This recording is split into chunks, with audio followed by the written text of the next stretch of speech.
Showtime, showtime. Hello, my people. On tonight's show, it's a rap and bitches extravaganza. We're gonna be premiering some dope new tracks by rapper slash porn star Thug Nasty. I love Thug Nasty. Ha!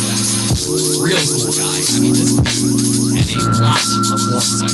I can't go to his porn sites on the show because we'll get kicked off of YouTube and everything. Trust me. Just search for Thug Nasty. You'll find him. I'm sure he'll tell us the site. Let's call him now. Calling Thug Nasty.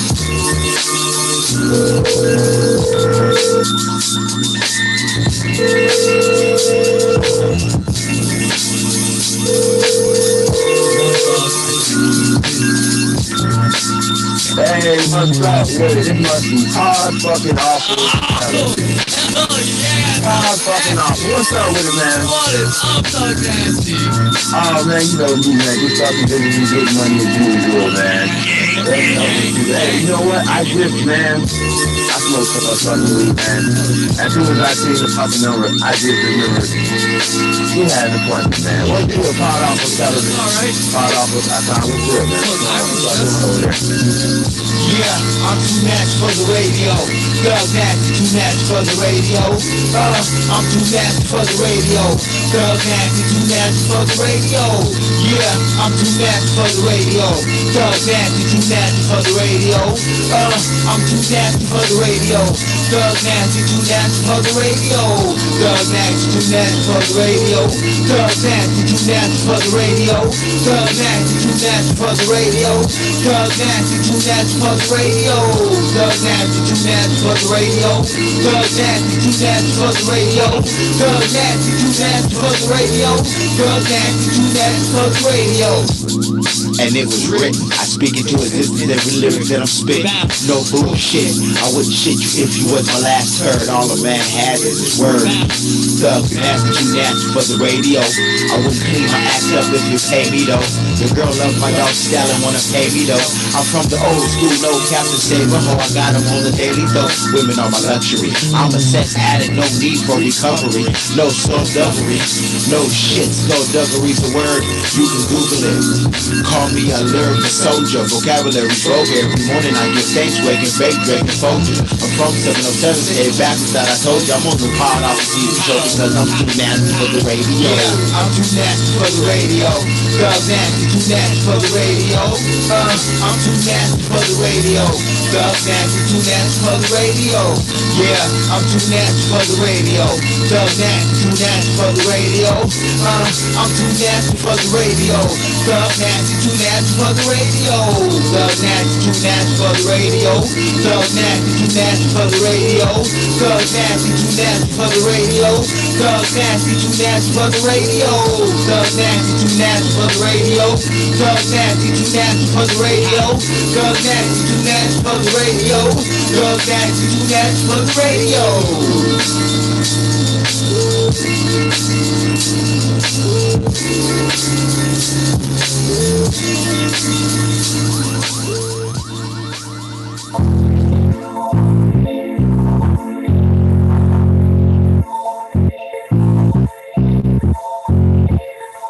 Your partners play popcorn or games with cold-hearted beats and former flames. I burn morning chain, a mile high without boarding planes. The F for my brain. My body likes a hottie with outrageous rates for in-flight films and the navigates. Hey, so when the gates break, we're in the cockpit fly. No baggage claim, and I'm gone. Bomb, the fuse ain't long. Only time you bought is when the toothpaste's gone. I will let your mom when the souffle's on. Cause a man likes to eat sweet pussy raw. Said guy roll a raw, with the song that I found smoke them all. From a corner right upon where the crime, more grass than any lawn till we cough, and I be this way till we die. Sweet and taste of peach pie, be the breaks and then buy. Just to live each day, these lines like a motherfucker. Be this way till we die. Swisher sweet on each flight, cash up front both sides. All the beat replays in my mind. Knock, knocks a rock. 40 on a rock, 20 in a snow. Cars Bobby Frost, the 40s playing low. And I'm mixing in the box with this UN pre and the bottle lifting off. Rocking power pulses while the astronauts are not. Riding in the rover because the dog is hot. I'm mixing hella butter and triggers from the pot and eating hella treats till these crispy girls pop like snap. Crack in my city's whack. When I'm on a Pia clap and these rappers splat. Rolls in the past like a Cadillac. While I'm grinding hella trees with LG in the bag. Stuff you dry, women bump and grind. We're missing on these boots with me and genuine. And I've been this way all my life. Lit as lights and it's bright. That's why I'm saying be this way till we die. Sweet and taste of peach pie. Beat the brakes and then ride. Just to live each day in these lives like a motherfucker. Be this way till we die. Swisher sweet on each flight. Cash up front and both sides. While the beat replays in my mind. Split them Dutches. Hey, hey, hey, yeah, yeah. Fuck club, we still turn up. Hey, mama's in the building, give a fuck. First bottles, take pour up. We already lost, check score, bro. Fuck club, still turn up. Couple baby mamas in the building, give a fuck. First bottles, time to pour up. You already lost, check score, bro. Yeah, fuck the club, dog. I'd rather count 100,000. Mike Jones, they ain't like me then, but they like me now. I've been turning up too much, had to calm it down. Me and Gutter twinned up, knock him out of bounds. Yeah, the party don't start till I walk in. And I got them blocks in, nigga ain't no boxing. We done got our bread up, ain't no stopping. Hold on, what the price is? Oh yeah, we copping. Hey, fuck going to the club, I'd rather cut 100. Niggas doing too much and won't do nothing. Pole on me right now, I'm in a booth clutching. Draco got a rope on it, we gon' clue club. I'm through struggling, I can't do it no more. Days when I ain't made shit and still had to pass it. So hey, remember blick it up now, I ain't gotta pass the stay. That weekly pain shit, I'm trying to pass a load.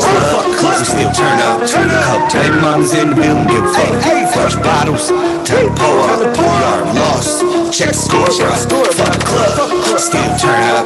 Couple baby mamas in the building, give a fuck. First bottles, time to pour up. You already lost, check the score, bro.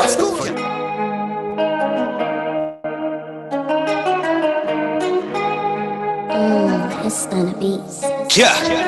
What's a king to a god? What's an angel to a demon? We on the top of the mountain, woke up, no dream. What's a king to a god? What's an angel to a demon? Me on the top of the mountain, woke up, no dream. What's a king to a god? What's an angel to a demon? Me on the top of the mountain, woke up, no dream. What's a king to a god? What's an angel to a demon? Me on the top of the mountain, woke up, no dream. I'm scheme on the $1 billion bill. Once you get on, shit get real. Got labels on my phone, but we got the keys. All independent, bring the game to their knees. Fake motherfucker, I got the juice. Pull up in that old 500 clean. Wow, own business, musical sounds. Heard you little diss, the beat. Trash man, cooking in the lab, stunning. Ain't high from shit, run up. This 27 Inc., the corporation. Keep the thing close, I know they waiting. I'm baking. None of that soda. Dutch split, full of that Yoda. Fuck following, be that leader. All original, fuck the procedure. King to a god, what's an angel to a demon? We on the top of the mountain, woke up, no dream. What's a king to a god? What's an angel to a demon? We on the top of the mountain, woke up, no dream. What's a king to a god? What's an angel to a demon? And trust in yourself. Cause you good. Here we go now, here we go now, here we go now, here we go now, here we go now, here we go now, here we go now. So let's go. All you gotta do is jump. Don't be scared, just jump. Ready, set, jump, yeah, jump. All you gotta do is jump, yeah, take a leap and trust that you'll land on your feet. All you gotta do is jump, tell them snakes goodbye.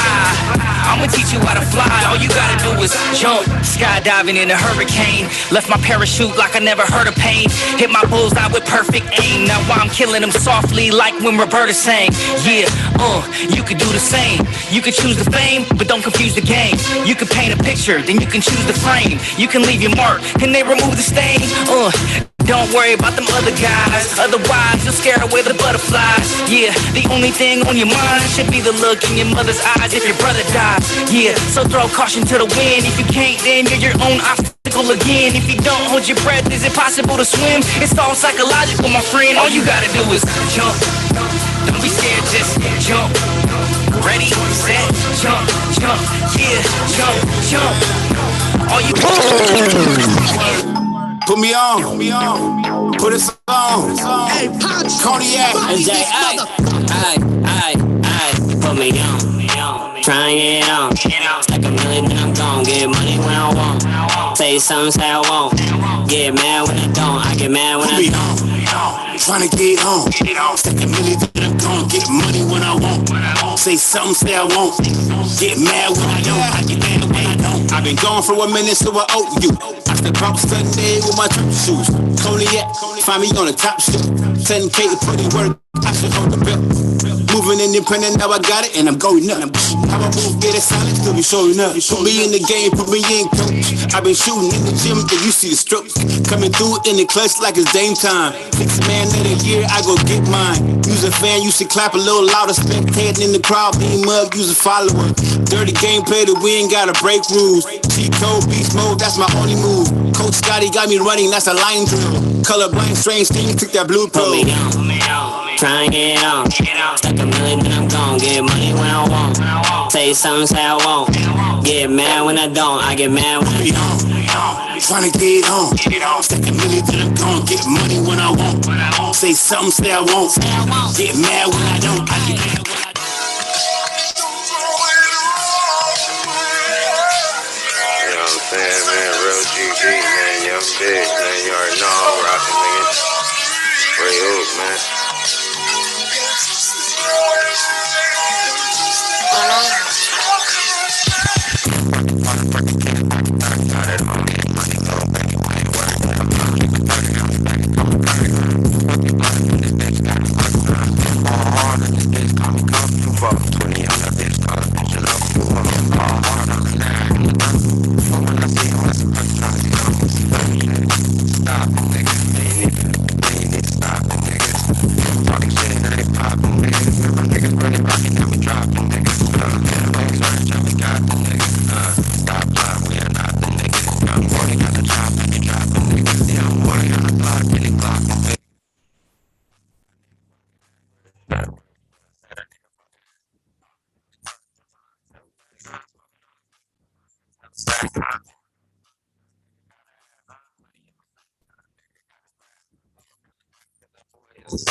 You are not the nigga.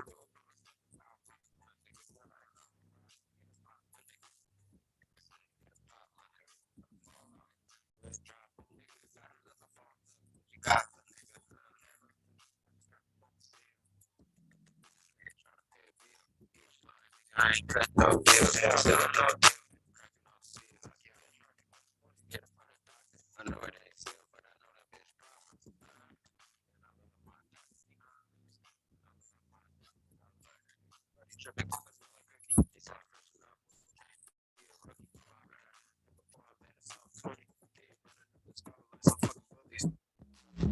Thug Nasty. H. Scott. Yeah.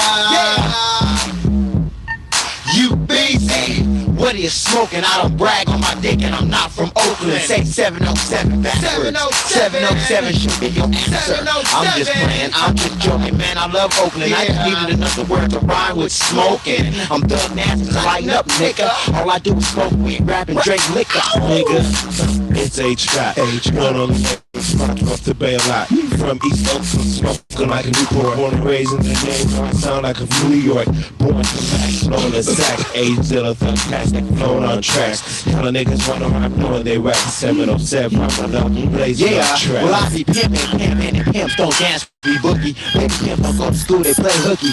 Pimps don't drive, we get driven. If I'm walking and I'm limping, I'm not hurt, I'm just pimping. My mouthpieces are natural. Blessed with the gift of gab, supernatural. Freestyle I can't do with my ratings, we're talented. Fuck this shit, I need to smoke a blunt, man.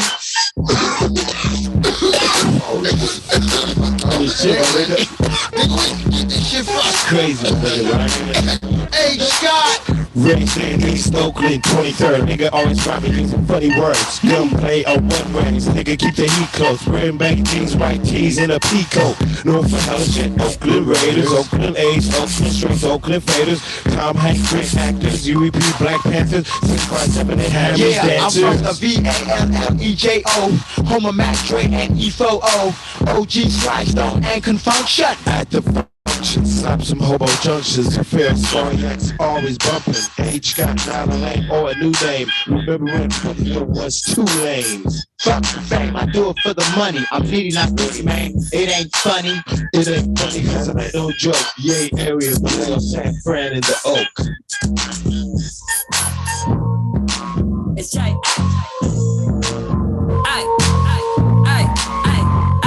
Come correct, no need to check on me. I get my head is smoke free, cut the beans, I got them on me. The concierge come free. Come correct, no need to check on me. I get my head is smoke free, cut the beans, I got them on me. The concierge come free, the concierge come free. Everywhere I go they want me. They think I'm Curry from the streets. It's a Bay Area that they see. Pull up, baby, let's go. Pouring up the Henny, how we roll. My section, ladies on the floor. My boys ask for names, I don't know. Hey, tell me when to go. Your girl wanna fuck me on the low. Baby, asking questions, I don't know. I be the type to say no. I like a pretty face with attitude. She always tell the truth, but she a little rude. Mommy give me brains from a good school. In the classroom, only play by my rules. Correct, no need to check on me. I get my head is smoke free, cut the beans, I got them on me. The concierge come free. Correct, no need to check on me.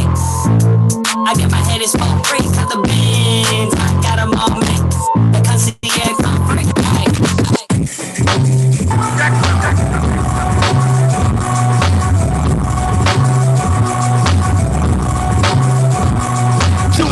That I need, water and weed. Get on this motherfucking mic and I just started a beat. I got this eggshells on it when you walk on my street. See the sharks all around you like you lost at sea.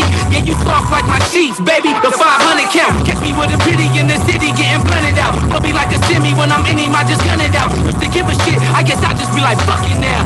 Ducking down from buckshots. See him flying through the hood, ricocheting off the bus stops. If you made it through that shit, I give you much props. It ain't no time or patience for you blood clots. Like kind on that beat, got enough knocks. Money J stay doper than a tough rock. It's all synchronized, the energy and love's locked. And you can call yourself a fool, you think that must stop. You know what they say, 2 company but 3 can play. I got the beat, the show, and the stage. Little high beat cause we from the Bay. You know what they say, 2 company but 3 can play. I got the beat, the show, and the stage. Little high beat cause we from the Bay.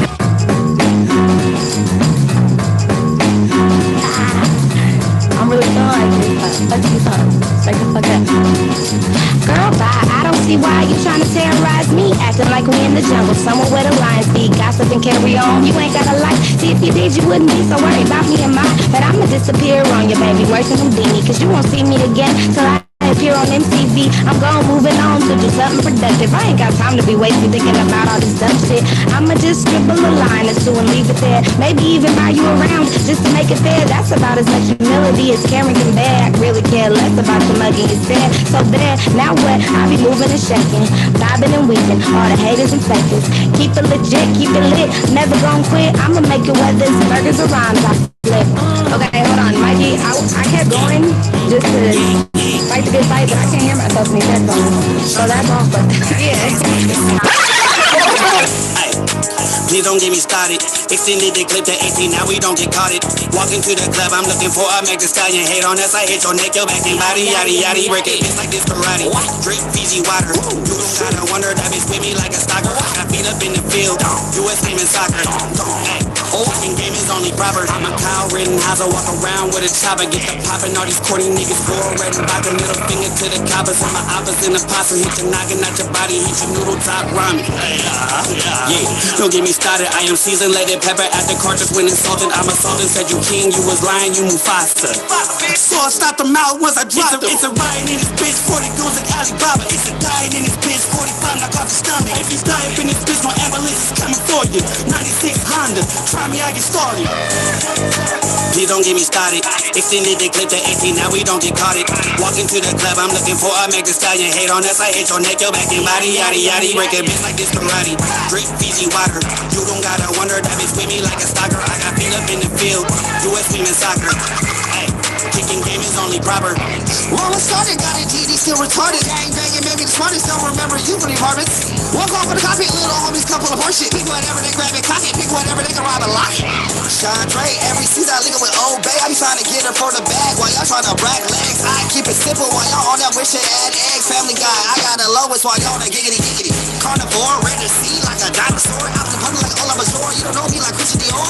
On the floor with a dime. Give me some more like Busta Rhymes. We climax, we commit crimes. If you're Amazon, I'm gonna climb. Feeling like Lacey in a vine. I got what she needs in time. She got Chandre in his prime, so I need her to get back in line. Tony Hawk, I'm on my grind. Where's Waldo? I'm hard to find. She watching, can't read the signs. Fucking with me cost a fine. Please don't get me started. Extended the clip to 18, now we don't get caught it. Walk into the club, I'm looking for a Meg Thee Stallion. Hate on us, I hit your neck, your back and body, yaddy yaddy. Break a bitch like this karate. Drip Fiji water. You don't gotta wonder, that bitch with me like a stalker. I got feet up in the field, US women soccer. Hey, kicking game is only proper.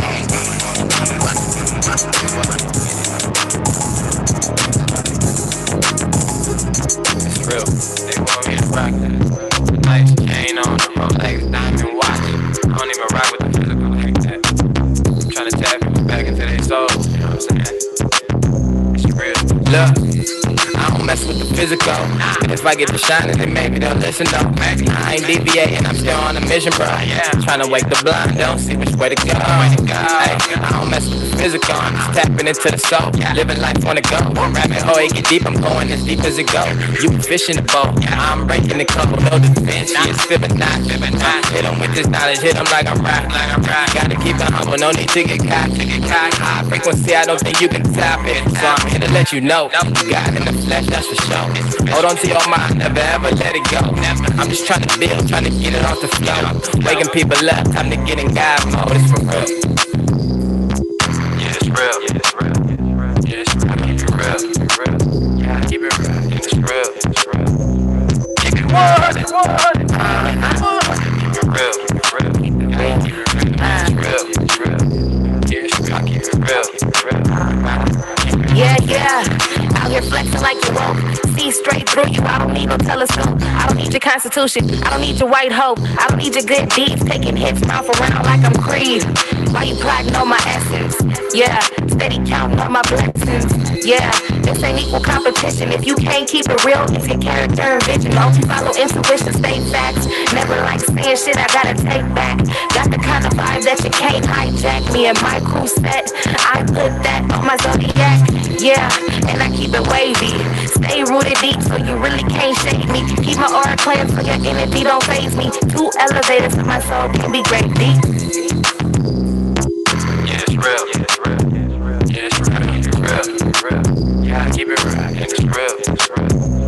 Keep it one. It's one. Keep it one. Keep it real. Keep it real. Gotta keep it real. Yeah, it's real. It's real. Yeah, it's real. Keep it real. Keep it real. I got it. I keep it real.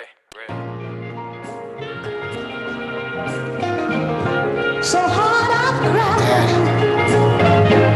let's just go for a drive.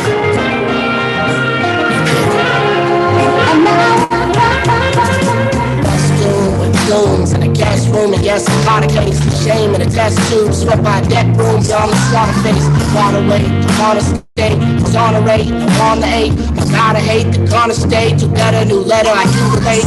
Flipping shows, slinging tapes, ripping flows, trying to make teaching kids, I own my business and what it is, destroy your faith, ideas and got me. I was so badly to be your copy, but my intro was sloppy, and now I see.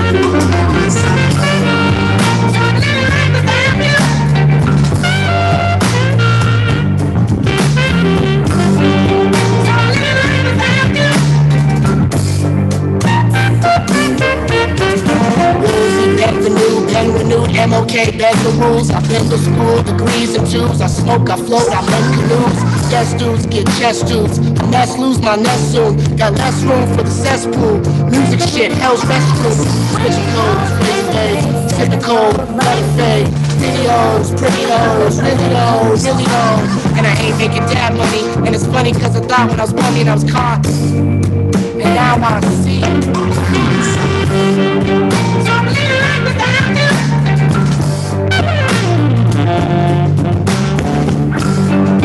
So I'm living life without you. Main line, main time, Addison, Adeline, Addison, hang right, hang my, change my lane, now my aim's high. Flipping roads, inking grades, hitting goals, freeing slaves. Speed is good, that is great, red is fuck, red is late. But a date, dip dementia, Quicksilver, Eric Lyncher, drinking battles in a pincher. I'm a lectures, measuring his riches. Company pledging to get them together, to weather the fountain together, we clowning. Cause now I see.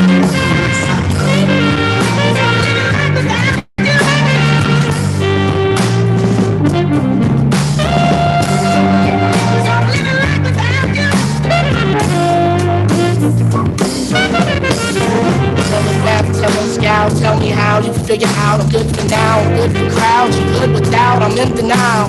Tell me about your style, advice, be nice, how I live life, tell wrong from right, how I win in the fight, giving the stride, ribbons of strife. Flipping clothes, give and takes, switch modes, give it thanks. Sorry son, harm was done, I was wrong, I own mistakes, but you own the states, you own the place, you clone the rates, you own the baits, please help me, and now I see.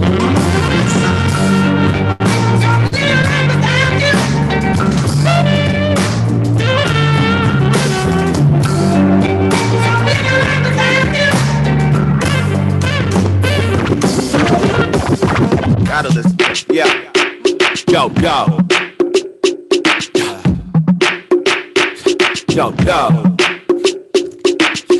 Zoning. I keep on keeping and eating, cause they keep copping what I'm releasing. Not a cop like the cop that you call a beast, man. Copping like buying this shit, having my dough increasing. Floating through the hood, you do the math. Boys, if you paying 3 and some change, I'm paying 2.5. 2 a zip if it's a half P or better, man. Rookie of the year, nah, I'm motherfucking veteran. Late night, no Jay Leno with David Letterman. Streets are so cold when they put holes in your sweater, man. Can't make it rain, you ain't the motherfucking weatherman. In buck skinny jeans, I rock a sag if it's better, man. OS, CYI, nobody better than. Never ending hustle and struggle right here will never end. What bust pipes and make diamonds is pressure, man. Never let them see you sweat, never fall from the pressure, man. He's the real Dan Dada. Blow the best purple ganja. Usa stay so high. Come panting on my black and smoke with me. He's the real Dan Dada. Blow the best purple ganja. Usa stay so high. Come panting on my black and smoke with me. Yo solo quiero amarte. Aquí ir lejos hacia Marte. Tus besos son diamantes. Tu amor es tan brillante. Yo solo quiero amarte. Aquí ir lejos hacia Marte. Tus besos son diamantes. Que son brillantes. Yanni mine, how I taught her mine. Got her feeling like she one of the kind. A goddess. I'm just being honest, talking about eating out her garden, forbidden fruit. Tastes like pineapples, passion fruit. Niggas hating, no time for that. Baby booty fat, her plans big. I'm in her weed, tell her I'm in need. I hustle hard, I don't complain. One thing you can't call me is a lame. Baby and Mr. Manish, I love girls that sing a little Spanish. Yo solo quiero amarte. Aquí ir lejos hacia Marte. Tus besos son diamantes. Tu amor es tan brillante. Yo solo quiero amarte. Aquí ir lejos hacia Marte. Tus besos son diamantes. Que son muy brillantes. Yo solo quiero amarte. Las esferas como Goku por desearte. Baby, eres arte. Quiero que mis manos con tu pelo deslizarte. Porque tú no eres no cualquiera. Yo sé que tú eres mi hembra. Limón por tu boca, por tus pelas donde sea. Yo sé que no eres feca porque tú no me has juzgado. Tú me tienes en tus manos como dado. Cerrado con candado. Porque Cupido me ha flechado. Cerrado con candado. Porque Cupido me ha flechado. Yo solo quiero amarte. Aquí lejos hacia Marte. Tus besos son diamantes. Tu amor es tan brillante. Yo solo quiero amarte. Aquí lejos hacia Marte. Tus besos son diamantes. Que siguen muy brillantes.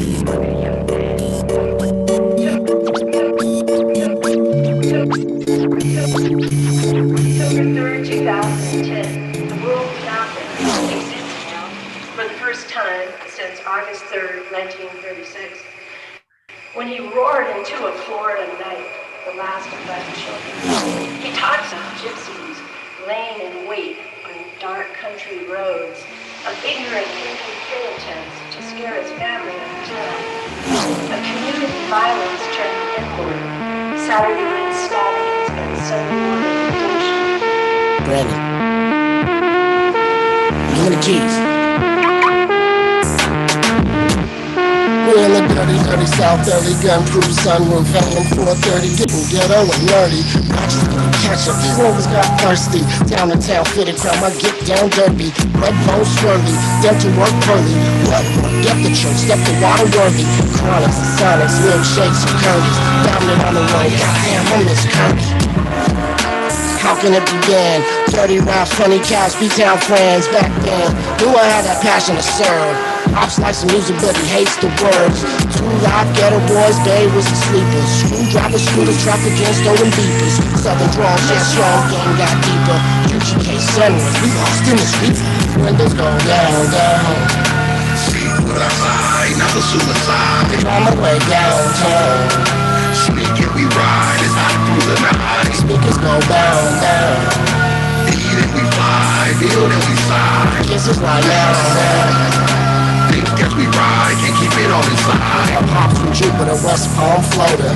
Gators and cobras, saints and soldiers. Profiles and quotas, murders and sodas. Mask in the madness in the mansions that motor. Cliff had a dream, what that is. I can't do the scene, now I get my soul clean. What happened here, the blues and the rapping, paying dues while you trapping 9 heroes in the cabin. Sweet as fuck, sweet as love. He don't teach these babies sweet to beat his butt. Jones in the rental with a foot on the pedal. Books and mementos, but we teach in the ghetto. Box like Benno, shadows and ray gun. Hats wild bullies when we crossing these pagans. Silent, respect, quiet, play dumb. 808 slave drum, this is where we came from. Windows go down, down. Sleep with our side, not for suicide. On my way downtown. Sneak and we ride, it's hot through the night. Speakers go down, down. Eat and we fly, build and we kisses like down, down. Think as we ride, can't keep it on side. Shima from Clifford the Dreamer. The Hunger Games, you can suck my Peter. Turned out to believers, a class to arena. It's nothing to me, over beats by Dima. Powder to the people, people to the pen. I'm born to destroy till this bullshit ends. Tour around the country with a few of my friends. I'll call spaceship up, and we'll do it again. It's like windows go down, down. Outside, not for suicide. On my way downtown. Sneak and we ride through the night. Speakers go down, down. We fly, build and we sigh. Kisses like down, down. Think as we ride, can't keep it all inside. This is Trayvon Martin. Bless him.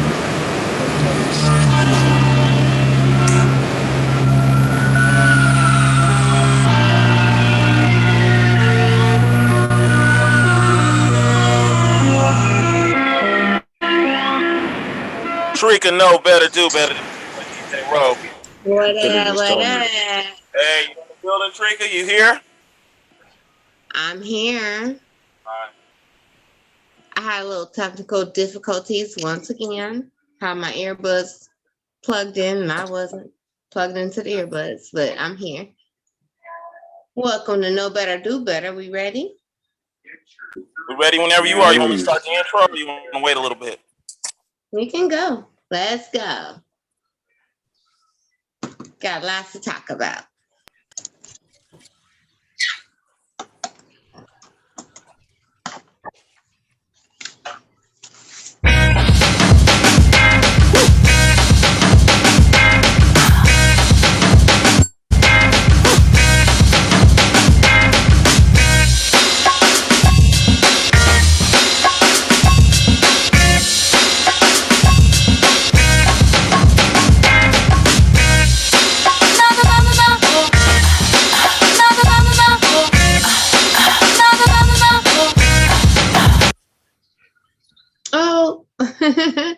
Know Better, Do Better with Treka and your DJ Rowe. What's going on, y'all? What's who on the line already? Who's here? Rowe is real. Right on, man. Right on, Kasim. That's Kasim. You can call him Simi. That's what I called him in college. Simi. He didn't like it, but yeah. Oh, that's my family call me Simi, so I'm used to it. I know. I'm your family, bruh. Duh. That's because Tim Osgood. Everybody who don't know who he is. Who else is here? Skins, did I see you in the picture? Yeah, you got me in here. I thought that was Where just a you don't still want to be. photo. Don't hold it like I held you hostage, nigga. You want to come? Welcome. Nah, that's a fact. I'm here. He was sitting I'll so introduce still. you. He was sitting so still. Yeah. I thought that was like a picture. I was like, is that a picture? You thought it was a shadow? Yeah, me Yeah, he too. was That's good. like somebody else. Somebody's watching me. I don't know if it was real thing or nothing. I was scared. Anybody else in the building? I think my girl is gonna tap in a little bit later. But it's good to have both of you fellas here. I got caught up in the verses because they kind of took me back to college, like when I was twerking in warehouses and shit, and you sweating out. Cause you don't know what I'm talking about. But have a nice day. I think Bone Thugs won, not the fight. I mean, they won the fight too. I don't know if y'all watched it, but they got the fighting on Versus. And this is what I'm like, this is not what Versus was supposed to be about. Cause it started off as something so gentle, like okay, classics versus classics. And you just like, oh shit, I like your shit too. Like, okay, battle of the bands type of thing. No, they was fighting for real tonight. And I was just like, wow, this is where we coming to. Sometimes. But that's not where we at. See what had happened was. Anyway, let's start with DJ Rowe. DJ Rowe, how's your week been going, sir? Oh man, it's been good. I enjoyed my week. Your week is, you made it after Thanksgiving week off. So. Yes, I did. Yes, I did. But I love the rest, though. I needed the rest, and I loved it. Okay. Mr. Kasim, I have other things to say to you later, but how's your week been, sir? It's been good. Real productive. Stuff's going good. Daddy daycare is going good. Kids are happy. Wife's happy. So I'm good. Daddy daycare. You better not be cussing them kids out. You better not be cussing them kids. You better cuss them out. I'm just a replica of my mom. So whatever my mom. Okay, do not blame that on your mama. So you be telling me you scaring the shit out of these little kids? What you telling me? Well, see, my wife has more of a general approach, so I'm open to like co-parenting. So my wife has her methods, I have mine. So if I'm a little harsh, she kind of backs me off. So it's a good balance. Cause Sam, I know you, and I know you're not balancing shit out, but all the damn time yelling at my mother. They are not on the football field. They are in house. Okay, Skins, what you got going with you? How your week been going? It's going, like you said, productive. You know, out here making moves, getting ready to go international this weekend. You going international? Where you going? Yeah, we going to Rosarito to put on for some fans out there. You feel me? Yeah, that's a fact. Yes, sir. Yes, sir. You must not be married. You going to Rosarito? Nah. But it's all business though. It's all business mouth before you get yourself in trouble. Be quiet. Hey, that's why I'm all business, no pleasure. All business. All business. I can't have international business. That's what they all say. That's what they all say. We gotta work local. Right. You work local and you don't international. Business. That's how I feel about it. And that's how I. That's right. That's a fact. No lie. For our audience, I'm Treka. I'm the host. Kasim is a college friend of mine, more or less than just a college friend. He's a brother of mine. Skins is a up and coming superstar that I'm blessed to have on the show. Yeah, send me the SoundCloud links. What'd you say? Got you. Y'all making trying to tap in. Y'all making links behind my back and shit. I need my percentage. It's right in your face. It's right in front of your face. Nah, see, I still need my percentage. I still need it because I didn't even catch that. I barely caught it. But he's coming up and coming. As for myself, my week has been pretty good. For those who keep up with me, y'all know I've been on the struggle to find a new job and find a whole new way of looking at life. Things are being pretty productive in that forefront as well. One thing that has come about though is the simple fact. Okay, before I even get into that, what do y'all think about all these little high school shootings that's going on? And I say little because when it happens in our neighborhood, they call it little. Yeah, What do you think about all these little high school shootings that's going around in these white high schools and stuff as of lately? I went to North Salinas High School. So in Salinas, people that know in California, Salinas is the hub between North and South. So North Siders and South Siders are in prison in Soledad, which is 20 minutes from Salinas. So we're the hub for all the activity between the gangs. So the violence is pretty heavy there. We had shootings all the damn time. We got shot left and Nobody right. reported shit. Ain't nobody talking about gun violence and this and that. Like, hold on, man. I grew up and went through it. We made it. We straight. Ain't that? Yeah. And I hate to say it that way, but I feel like I grew up around that shit and nobody made a big deal about it on the news. But when it starts happening in these types of situations or neighborhoods and these communities, then it becomes nationwide headline news. And I don't give no energy to it because y'all don't give no energy to us. Yeah. But I just want to know for a quick moment, like, what did y'all think about that? Because it's happened a lot more than. Yeah, it's happening a lot more recently. My opinion toward it is like you said, it's been happening a lot throughout the years, and everybody just kind of been sweeping it under the rug, like it's just nothing. But something happens to us, and we try to proclaim this issue. It's still swept under the rug on our side. So I'm like, well, it's hard for me to give my energy amongst something that that I'm not even gonna say doesn't pertain to me, but it's like, I mean, y'all really don't even care about our community. So it's like, how do I really, about yours. Yeah.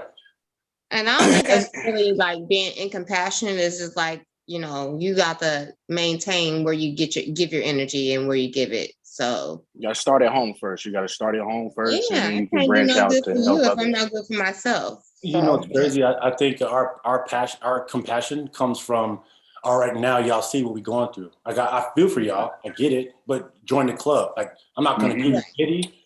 I'm just going to say, hey, now you're here. Now let's have a discussion about this. Now let's talk about it. Yeah. Now you see what I'm coming from. Now you see what I'm saying when I say this or say that. Yeah. But I still don't think that they still wouldn't even get it from our position. Nah, everybody want to be a nigga, but they don't want to be the nigga. Right, exactly. Hey, if you don't shut up, because that's my thing. Rest in peace, Paul Mooney. Everybody want to be a nigga, but don't nobody want to be a nigga. And that's like, that is the bottom fucking line of a lot of things today. And that's what I'm gonna leave that in. I'm gonna gateway that into the next subject of what I want to pertain to is I made a post about you don't have to be positive all the time. If you're being positive all the time, that's kind of can be unhealthy because there's no balance in that. You have to be able to see the good and the bad so you can find the balance in between the two of them, right? And I made that post because the past week or so, I've kind of been feeling not myself, and I'm not the normal, happy, go lucky, get it, let's go have fun, Treka. I've been like, yo, shit ain't right. Like, shit is fucked up here, shit is fucked up there, my shit's fucked up here, and I'm ignoring that. But I think people kind of took the post the wrong way. Like, they felt as though I wasn't being positive towards my life. And it's like, y'all not getting it. Yeah. I love my life. Don't get me wrong. But I also know within my life, there's positive and negative, and I really don't see no bad, no good, no positive, no negative. There's favorable, less favorable. What makes you happy, what makes you less happy type of thing. And I think for people not to be able to be like, fuck this shit, I'm fucking pissed off right now. This shit is fucked up. And for people to judge them to feel that way, that was my thing. Like, people cannot be positive all the time. Not in this world. It's infeasible. So what I would like to kind of branch off by starting to talk about that. I do believe that it's very, very difficult to be positive on a daily basis. But I believe it's so much easier to live in negativity because it's right in front of your face every day. All day. It's so much harder to see the positive. I mean, I know everybody's going through something within their life. Like you said, people are looking for jobs. People are homeless. People are losing family members. There's all types of things that people are feeling upset about. My biggest thing, and what I stand by, and Treka, you know me, my motto is go up, and behind that is unruly progressions. And what I mean by that is steadily moving forward. I mean, it's like I said, I know it's so easy to see the negativity, and it's so much harder to feel positive. But if you're in an issue, if you're in a situation, and you allow that situation to just can take you out of your week or your month, I mean, take a day to kind of realize, get yourself together. But if you allow it to continually take you out of your mode, you're already in the wrong mindset. And that's how I always felt, because I know what I've been through, and I know people been through a lot worse than me. But I know that if you continue to focus on, well, I don't have this, or they have that better than me, or I'm missing this, or my life sucks right now at this moment, and you continue to dwell on that moment, then you'll be stuck in that negative phase. And like I said, I know it's so much harder to be positive. It is okay to not be okay. So I never wanted to deter that. I know when you brought it up, I was like, oh no, this is a great topic. I never wanted to deter that. It's not okay to feel upset in a moment of, I'm not going to stay there, but allow me to go there. Allow me to go visit. Yes, visiting hours are from 2 to 5. Let me go there for visiting hours. You also, within those visiting hours, you also have to take a moment to yourself and realize, okay, how do I get out of this situation? Because if you're not thinking about how to get out of that situation, you're going to continue to dwell in that situation. It's going to continue to push you back and set you back each moment on something else may happen the next day. That's going to continue to stunt your growth. Exactly. So like I said, I've always felt that it's much easier, like I said, to just stay with the positivity. Like I said, I know we talked about how it's not okay it's okay to not be okay. But like I said, still, with that being said, you kind of have to look at that like, okay, you know what? I'm, right now at this very moment, something's not happening. I just lost a family member. It sucks, but how do I move past this personally? Take this moment to grieve, but you can't allow that grief to carry on for years. It can set you back personally, or of your personal, whatever you have decided to do in your life. Who knows? I mean, I've seen people fail just kind of relying on their failures, just kind of focusing in like, oh man, I don't have this, or I lost my job, or, I don't feel good today. I woke up and today's just not a good day. Okay, you know what? Take today.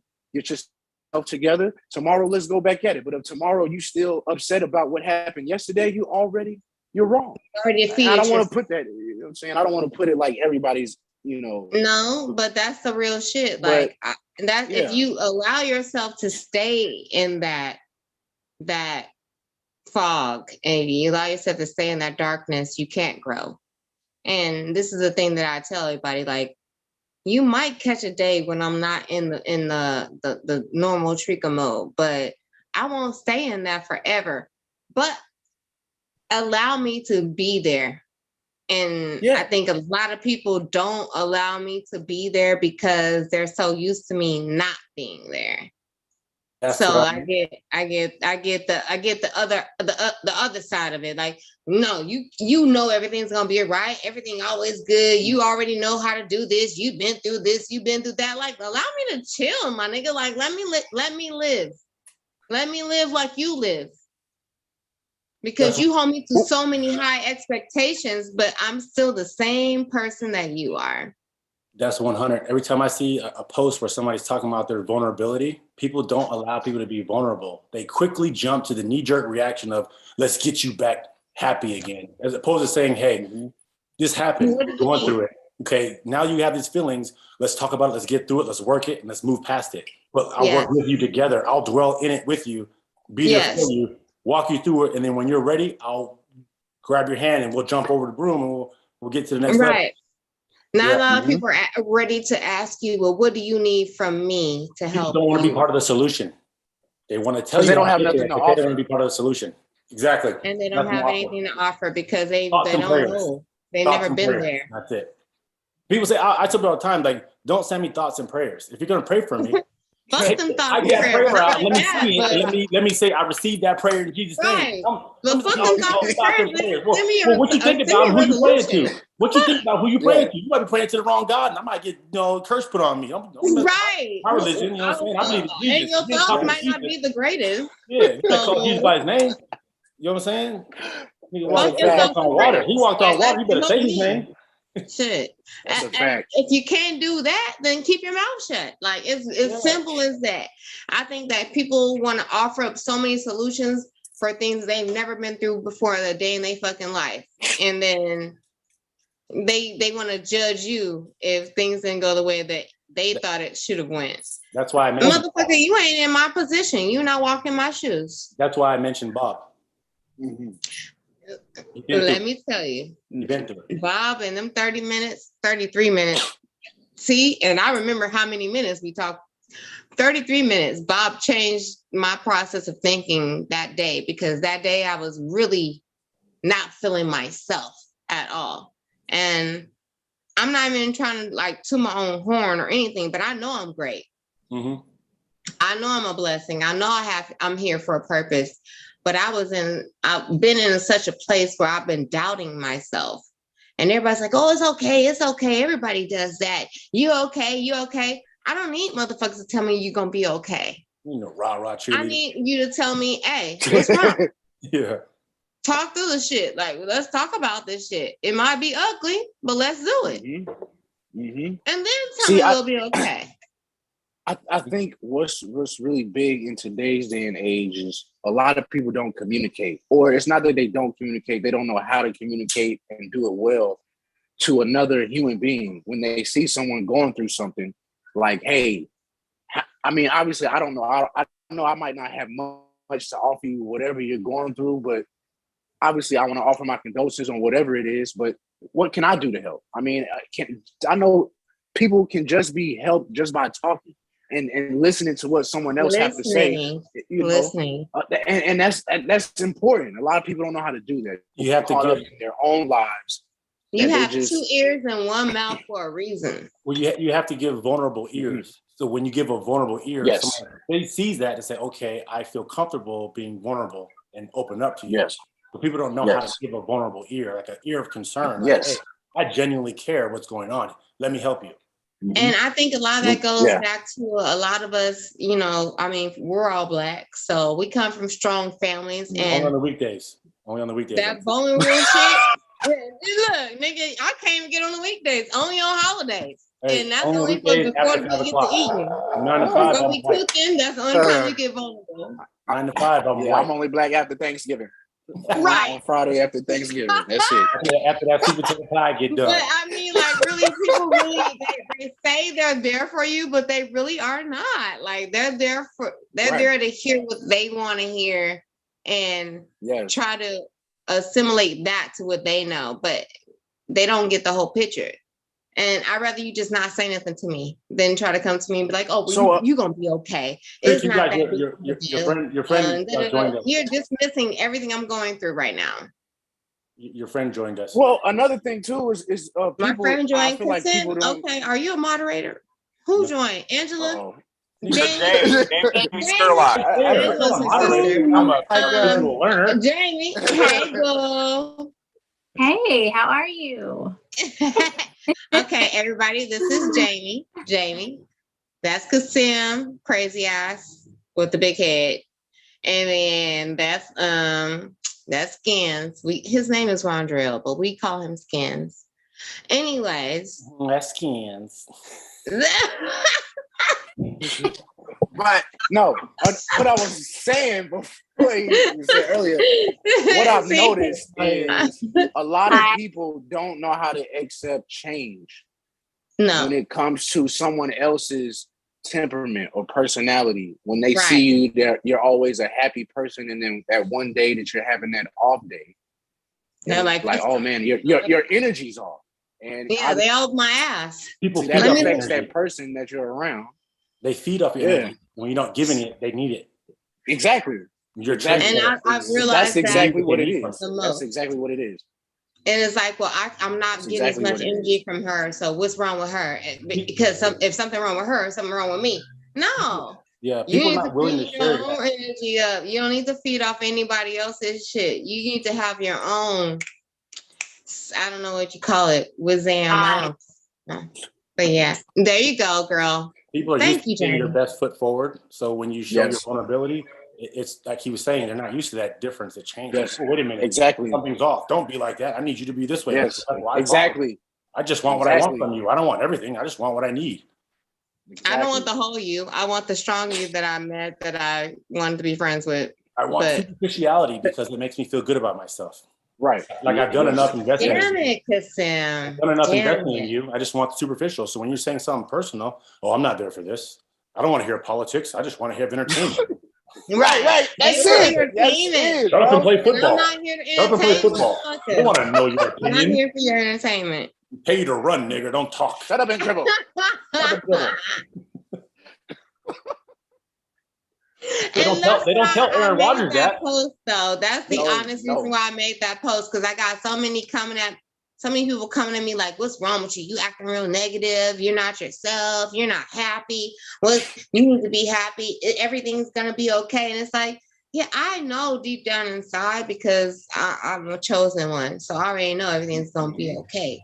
But at this moment right now, everything is not okay.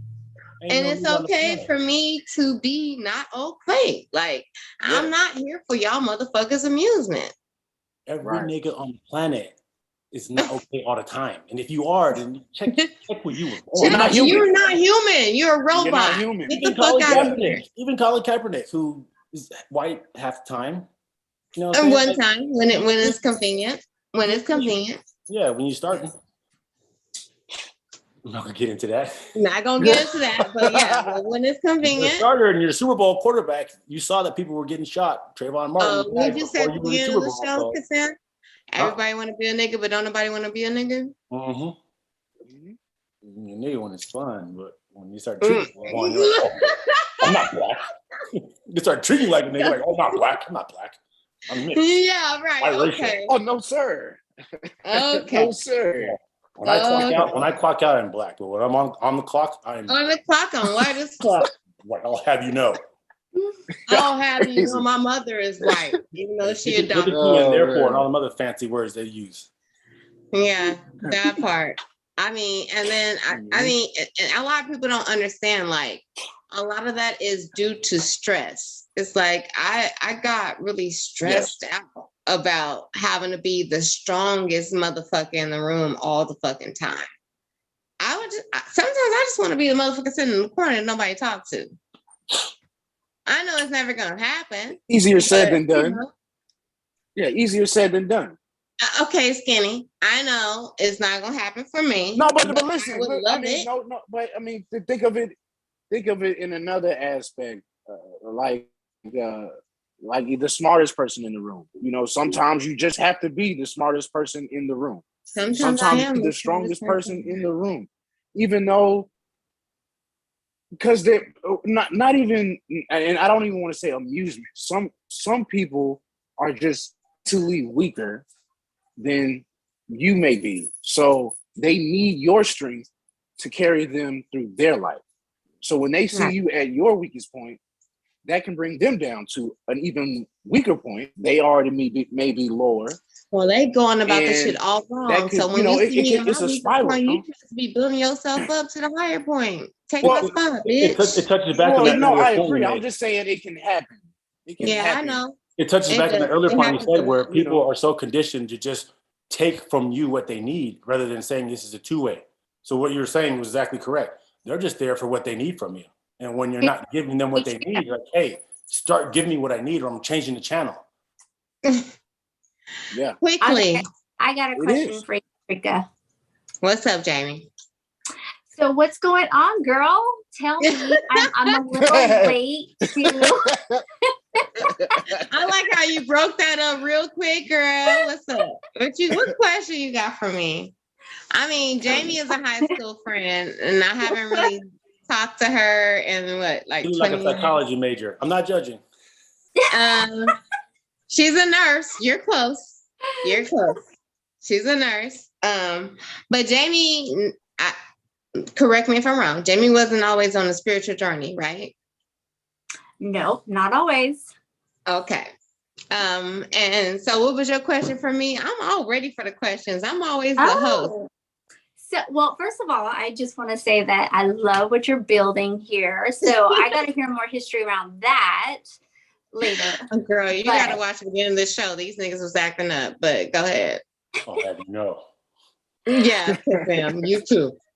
Loving the community you're building. It was good to see Nas on your previous shows. So happy to be here. Happy to be here. Haven't seen you in like what? 20 years maybe? Wow. Since I left to go to San Diego State and I connected with this cat. Yeah, so it's been about... Treka hung out with all white people at college. You are a damn liar. You are a damn liar. My roommate was white, and that's San Diego State's fault. They paired us up because they said we were matched. I didn't get a roommate. They said this nigga needs to be black. Because they said this nigga can't be matched. So you didn't get one. This nigga is crazy. That's what they said. And you were an athlete. Yeah. Hello. That part Get too. out of here. I'm not coming. You got an extra push in college that I didn't get. Y'all got extra pushes.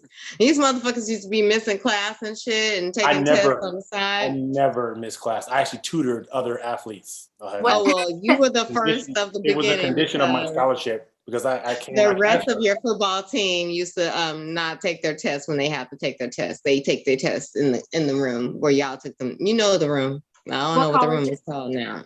What college? Anyway, back what you were saying, Jamie. San Diego State. Which college? Oh, San Diego. Okay. Yeah, San Diego, motherfucking State. Ranked number 19, FCS. Okay, well, just football ass. Get your football ass up out of here with that conversation. Like, you know, when did you retire, Kassam? 2015. Okay, then stop talking. Hey. They told me shut up and play football. All right, that's what they said. Shut up and play football. You did so FCS as in like soccer. Football championship series, college football. Not soccer, boo. Not soccer. Not football. American football. America. You do not play football. Americano. Not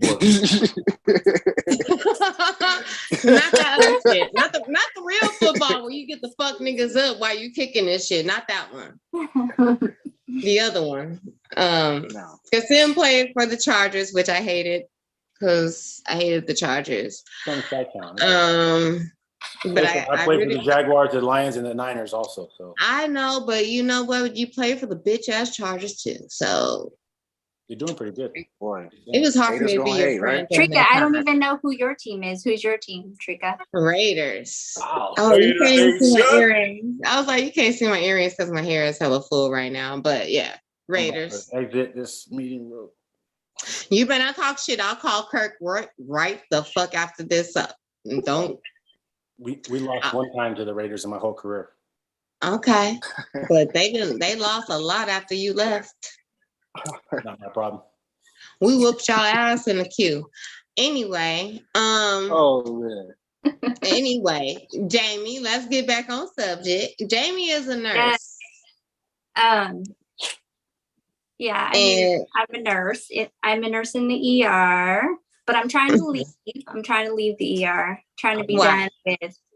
How do you feel about the COVID vaccine mandates for the healthcare workers who risked their lives before it was mandated?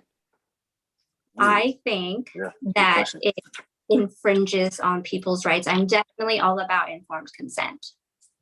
So that's where I stand. I'm all about informed consent and your right to choose, and for bodily autonomy and to be able to make your choice, especially on a liability-free product. And that's all I'm going to say about that. Okay, we ain't trying to get you incriminated, girl. You still working? Oh yeah. I'll say What are your reasons? If another nigga get that vaccine, and what you care about what I do? You safe, you protected, you got it. Shut up. If I bought me a car, what you care about whether you walk in or not? My car. Because it doesn't matter. It doesn't even matter. It doesn't. Nobody is checking any cars everywhere like that. I'm to LA. No, They even check. though they're trying to enforce I'm it. to LA. They check everywhere. They checking in LA? They tripping down here. They Oh, wild. wow. I had to go to the LA Kings game the other night. It was like a Chargers night, and they made a special jersey for me. Had a VIP. And you still have to check your fucking. No, I was going to take my kids. So my kids are 3 and 4, and they said, "Well, we got to do a COVID test on the kids." I said, "Okay, well, I don't think my wife's going to go for that because we don't get down like that. Kids 3 and 4, and they're not going to be around anybody, and they have a mask. So what do you care? So we got to test them anyway. So what kind of test? Like a cheek swab or a nose swab? Are we going to go in the nose?" I said, "Oh no, we're not doing that. I don't want to put my kids through that." And your kids can't even get vaccinated at that age. So Exactly. how are y'all gonna make that a mandate for them to get tested? For a hockey game, I said, "Nah, we straight." Hockey We made a jersey for I'll you. make my own Okay. hockey game in sell it. that parking lot after that. I'll bust somebody's windows open with a hockey stick. How about that? Let's make this a hockey game. I told my Charger rep, I said, "How you not going to do that for us at your game, but I got to go to LA Kings game and do that?" Like, nah, we straight. That's crazy. Yeah. There's no rhyme or reason behind it. But back to the question at hand. Sorry for the You know what? You ain't sorry. Sidebar. You ain't sorry. He ain't sorry. I'm not. You ain't sharing that with me, so I'm not sorry. So no, I answered the question. What about you, Kasim? How do you feel about the mandates? Oh, I'm 100% about people's choice. I believe that you do what's best for you. You always have since the beginning of time. So the whole phrase, the survival of the fittest, means that you have the knowledge to be able to survive in this world. So there's a pandemic or whatever it is, what I want to. Niggas been running from lions since the beginning of time. You know what I'm saying? Ain't nobody shot all the lions in the world. Yeah. I mean, there's a lot of politics involved with it, and I respect the people that are trying to make position moves in the political world to better their own career, but don't do it at the expense of people who are hardworking individuals that for a whole year, the frontline workers have been taking care of people without a vaccine. So now you want to mandate and tell them what to do with their body. It's like you're overreaching. I think that was the biggest thing for me. It's like you've let these people work this long without y'all making that a mandate. If you thought it was that important, that should have been a mandate you made 2 years ago when the pandemic started. But you allowed these women, these men to work, and they haven't gotten sick. Obviously, they're following their proper precautions. But to make it like, well, you got to do this or you're not going to have a job, I think that's intrusive on your own personal rights. If you don't want to I haven't taken vaccinations for the past 10, 20 years. No flu, no nothing. I make sure I go get tested every year. I make sure I have my annual exam. I get my blood work and everything. And I've been Gucci. So you can't tell me that I have to go and take this to be healthy. Yeah. It's just like the flu. It's not going anywhere. So I think it's a personal decision. But I know working in the medical field is not a personal decision anymore. Yeah, they're trying to do it where you dictate what people do for themselves, because these people have spent so much money, time, and effort to get to the position where they're at. These are not easily replaceable people. You can't just replace neurosurgeons because dude don't want to get a vaccine. A fucking vaccine.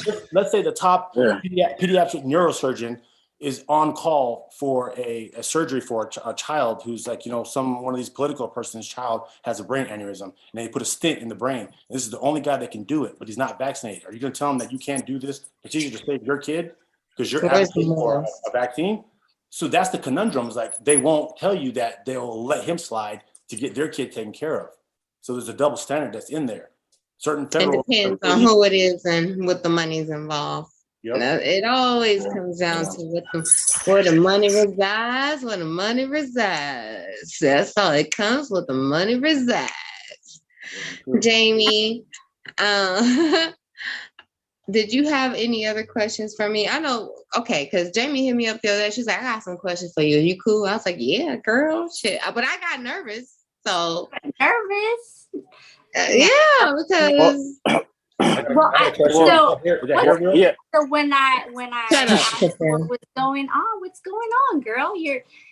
You're going through it. I get it. What's going on? I mean, this is what a lot of people don't understand. Like my whole It's life, okay not to be okay. It's okay not to be okay, which I'm just starting to learn now.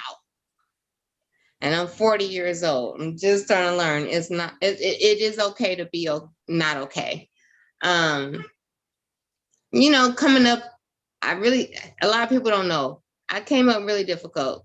I went through child molestation. I went through, mental and verbal abuse and all that things going up. And I carry this shell of a body with a smile on my face to protect those who don't protect me, if that's the best way to say it. But I think like as of recently, I've come into knowing that I'm the only one that's going to look out for me. And so I've started to do things that are to others may seem selfish, but at a certain extent, you got to be selfish.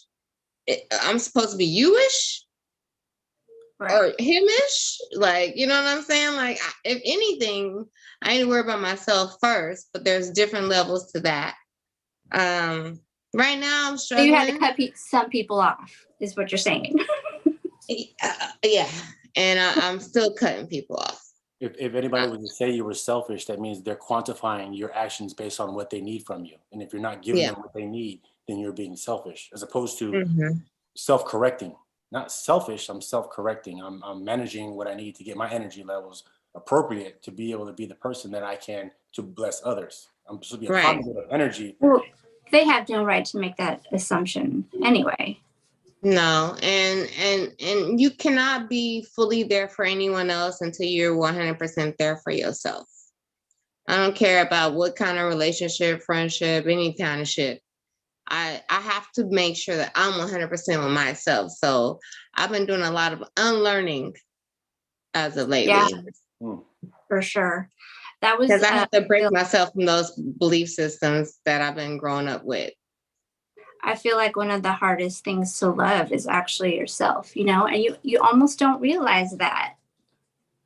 I didn't. Ain't no almost. I didn't realize it. I didn't love myself. I still find times when I feel like, do I love myself? Like I'm still building that relationship myself. So it's hard for me to give myself in other relationships. And sometimes people may take that as offense of me being standoffish or I have walls up or I'm guarded. And it's not that. It's that I'm working on another project over here that I got to finish before I can walk outside and play on the playground type of thing. It's loving yourself is accepting your flaws and knowing why the flaw is there and what you're supposed to learn from the flaw. So these flaws you have make you unique, and uniqueness is very rare because nowadays people get on social media, they only see the good. They pattern mimic the good and try to act like they're all good. They lie to themselves, suppress the negative energy. Or try to be better than what they saw. Your shit comes out like a gator and bites your ass. You don't address it. Which is what we were saying earlier, is that it's okay to say you're not okay, but it's okay to display that. People don't display it anymore. People hide that. Only want to show you the good. Oh, I'm struggling over here. I've had 10 drinks for the last 5 days because I'm depressed, but I'm only showing you the nice, cool selfies because I'm okay. And you start to believe you're okay based on looking at your timeline and your likes. Oh, 10,000 people like this, so I guess I'm okay. But I don't give you a celebrity. You're fucking an alcoholic. You have a problem, right? Yeah. Fix it. And I think I'm pretty sure all of you guys are friends with me on Facebook, but even if you don't see my statuses, I show the good and the bad. And when I'm going through bad shit, I post that shit too. When I'm going through the good shit, I post that shit too, because I need motherfuckers to see. It ain't always up. It ain't always bad. I mean, you know what I mean? It's a combination of both. It's a balance. It's duality. That's one of the laws of the universe is duality. And you cannot you can't even have the dark without the light, and you can't have the light without the dark. So you can't appreciate either of the two without the other. And the only way I appreciate where I am right now is because I've been in the dark. Right. And I know the difference. And I don't want to go back there. I see the dark every day when I go in the mirror. Yeah, because you black as hell. But like my daddy. Like my dad. I cannot deal with you. It's Roselle. Roselle's been really quiet. What you got to say about this, Roselle? Oh man, I'm just soaking it in, listening to everybody's opinion. You know how I do. I just kind of sit back and listen. Just so everybody knows the reason why I don't talk, I'm like technically looking at everything. And plus I like to listen to everybody's opinion. So I'm kind of quiet, letting y'all vibe, do their thing. So that's what I do. Yeah, I didn't want nobody to think he was over here creeping and shit. Oh no, Roselle got that big brother look, big brother Roselle look. Like, what you need? You know the gun? No, hell no. Oh my God. Hell no. Well, why don't we do like a little quick little music break? Roselle hit us off with some music because that's what he does. Because he don't say shit. Hey, everybody say online. One line in the lyric will say a lot. He don't. Yeah, exactly. You only need one word. But we gonna get back to this conversation because it's good. It's always good.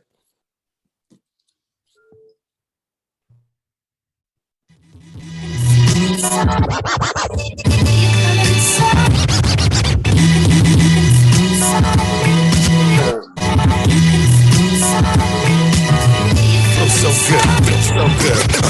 So good. What up? Money. Zilla.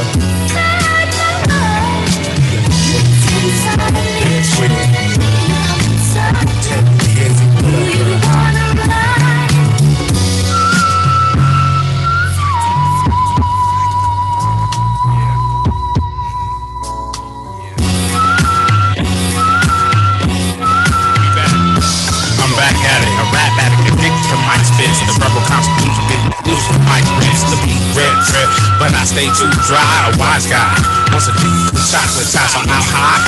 Can women get? I can get so damn high. I can give it to raps. So past this, the vaccine for whackness, fake disease. Don't make a blue team practice.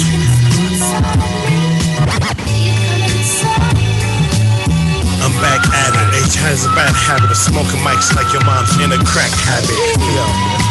So put the pipe down, never going hypey, but got the high sound. H got me going in. The flowing friend like I'm a flow in.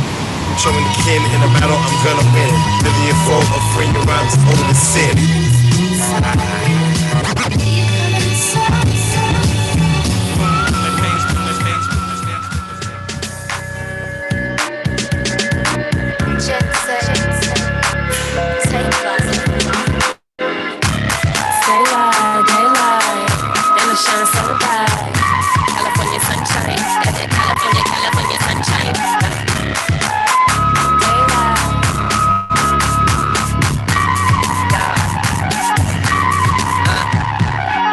California sun shining in the winter. You either eat a steak or wonder what's for dinner. When we was little, they said everyone a winner. They go rush, but you really chasing glitter. The high gone, but you chase it with the liquor. You drug in place, hoping to get thinner. The tech rush, if you ain't techie, then you bitter. Gentrify your ass right out of your mental. I'll move to Antioch, start to Sacramento. They coming for you next, smile pretty dental. Don't be surprised that these niggas not that simple. Pretty niggas, popping niggas like a pimple. Bodies laid out, bunch of fallen temples. Who built Wall Street? Never mind your mental. Push the black Wall Street, push the black market. Close to the edge, and you push it like a racket. Northern California goes, Northern California goes, Northern California goes, Northern California goes, Northern California goes, Northern California goes, Northern California goes, Northern California goes, Northern California goes, Northern California goes. Man provide for his children. Man got no job, but somehow man got guns. Man, or if man always gonna run. Fight or flight, boy, tell me where you run from. Running to the strip club, running from his children, running from the cop car, running from his baby mom, running to the streets. If you try to escape death, you label it for thief. How to stangle, baby, freedom ain't free. Text us to your message, cause the IRS never mind, just sing. Just dribble, stand up and salute for the team. Kaepernick is Ali, forgot your history. J. Edgar Hoover say shoot down every king. I don't give a damn who the Black Panthers killed. Trayvon Tamir is treated like in Northern California goes. Northern California goes. Northern California goes. Northern California goes. Northern California goes. Northern California goes. California goes. Northern California goes. Northern California goes. Yeah, this is Treka. You gotta do better. Your boy DJ Bro. You about to come back on? You ready to do this, Treka?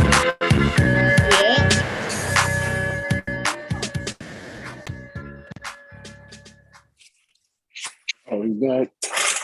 I just realized I was looking real militant with my hair wild, so y'all excuse me real quick. What? So Girl, you look fine. I looked up the word stress, right? And I got a couple of definitions, but what do you guys feel like stress is for you? We'll do ladies first. Jamie? Stress for me, I mean, it can come in various forms. I usually feel it in my neck and shoulders. I'll get migraines. So it's more of a physical pain for you. Yeah. As of late, yeah. Yeah. Which it probably is for everybody, but we don't realize that. I mean, it's been worse before. I've had like numerous things happen as like stress being the catalyst. So, and I think it affects everybody differently in some shape or form. Skins, what does stress look like to you? Is he still here? He's on, but I live my life. Hey, Skinny, man. Tell me that daily. Pocket, man. I'm sorry. My phone was breaking up. Can you hear me? Yes. Yeah, we can hear you. Hello. We can hear you. Can you hear me? We can hear you. He can't hear us. Yeah, we can hear you, man. Yeah, try to reconnect. Yeah. And Sam, what does stress look like for you? For me, it's emotional instability. I'm a pretty cerebral person, so I can kind of recognize when something's going to be a stress trigger. So I process it more mentally than I do physically. So for me, it'll be emotional instability, reacting a little more emotional to things that might trigger me when normally they don't. Or if I'm stable without stress, I can handle situations. But if situations arise and I'm stressed, I act in a very unstable manner emotionally. So it's a little more verbal. I never let stress get to me where it's gonna react physically. You don't let it affect you personally. Hello, I'm back. Okay, you hear Skinny? What is I'm gonna read one of the definitions I found on the internet.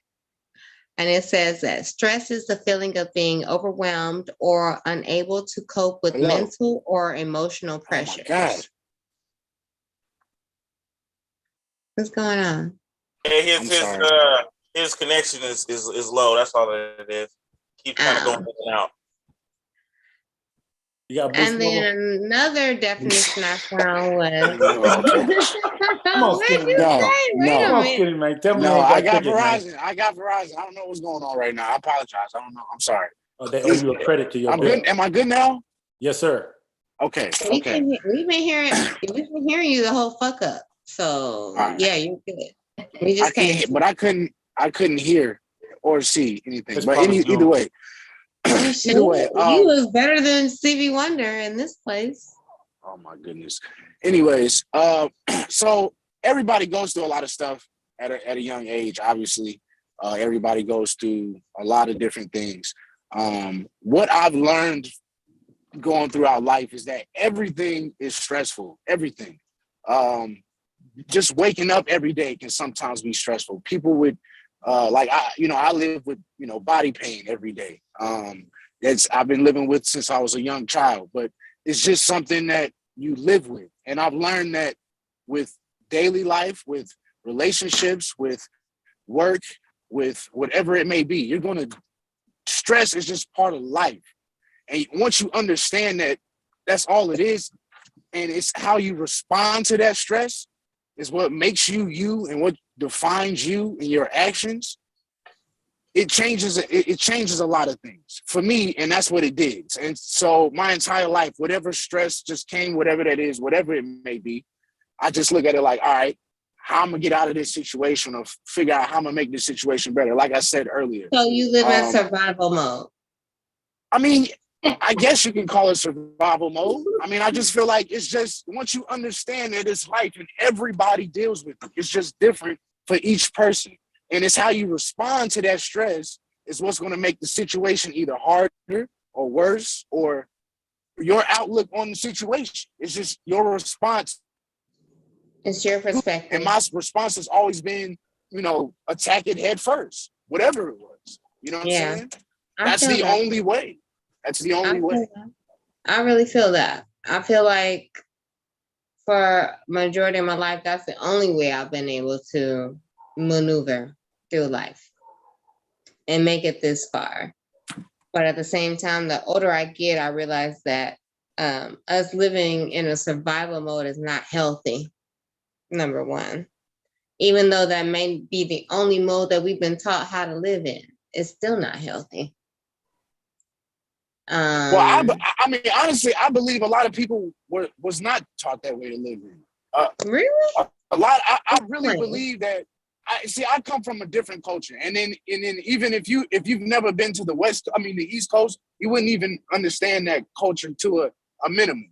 Coming from the East Coast to the West Coast was a completely different culture change. And once I realized that there's a lot of different things that people on the East Coast were taught just growing up differently, as opposed to people on the West Coast, you really start to understand things differently. I mean, I knew it just growing up, meeting different people amongst my life, different races, different cultures. Everybody is taught different ways on how to do different things and how to deal with stress, because a lot of people don't see stress when they grow up. A lot of children, kind of like you said, are spoon-fed. Because you grow up in it, you don't notice that it is stress. I mean, but it depends on how even if you call it stress, it don't even have to be stress. Why does it have to be stress? If you know it's life and it's something that everybody's going to deal with, why does it have to be stress? Why can't it just be life and you just respond to life? Right.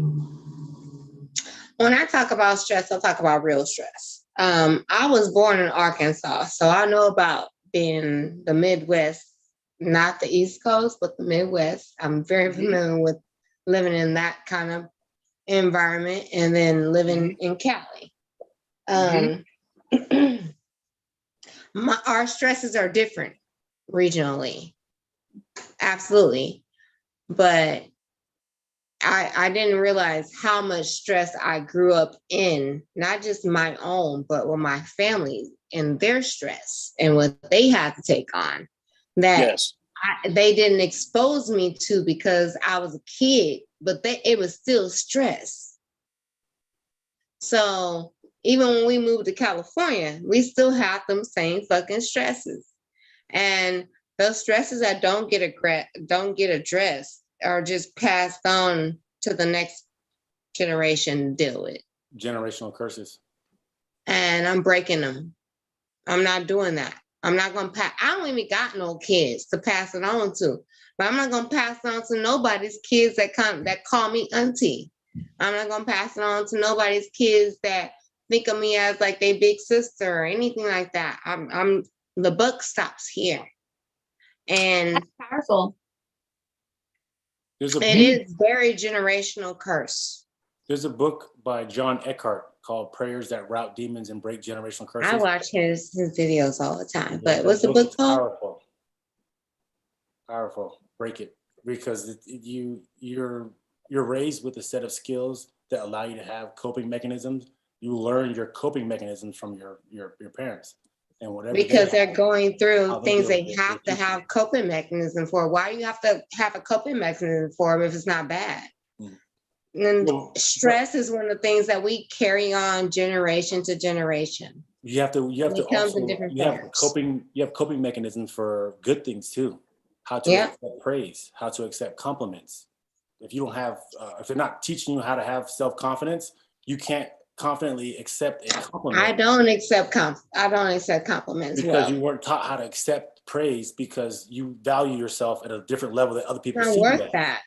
So if somebody sees Did you at- tell us your stresses, Treka? What? Did you tell us what stresses you out or how you carry your stress? I didn't. Did you? No. Okay, why are you calling me out? I try to You call it, Daniel. You insert that. No. Sam, you're supposed to be my friend. What the hell? Y'all both my friends, but you supposed to be on my side. Don't look at me like that. Okay. What stresses me out is the simple fact that I'm a young Black girl that moved to San Diego by myself. I didn't come out here with no help. So I don't intend to get no help from nobody. That stresses me out because I don't have anybody to reach out to for help. And the family that I left behind, they couldn't help me if they wanted to. Another thing that stresses me out is that I will fall very comfortable in a situation, even knowing that it's not valuable or it's not helpful or it's not good for me. But I'll stay in that situation because I'm comfortable and nobody's going to bother me because of the trauma that I have in the past. It's like, I don't want no trauma. I just want to stay here. And that has led me to stay in jobs and in relationships and friendships it's not worth my time to put in that long, but I'll stay there until I can't do it no more. And that stresses me out. But it sounds like you're. So what's different now? Are you different? now? No. Just curious.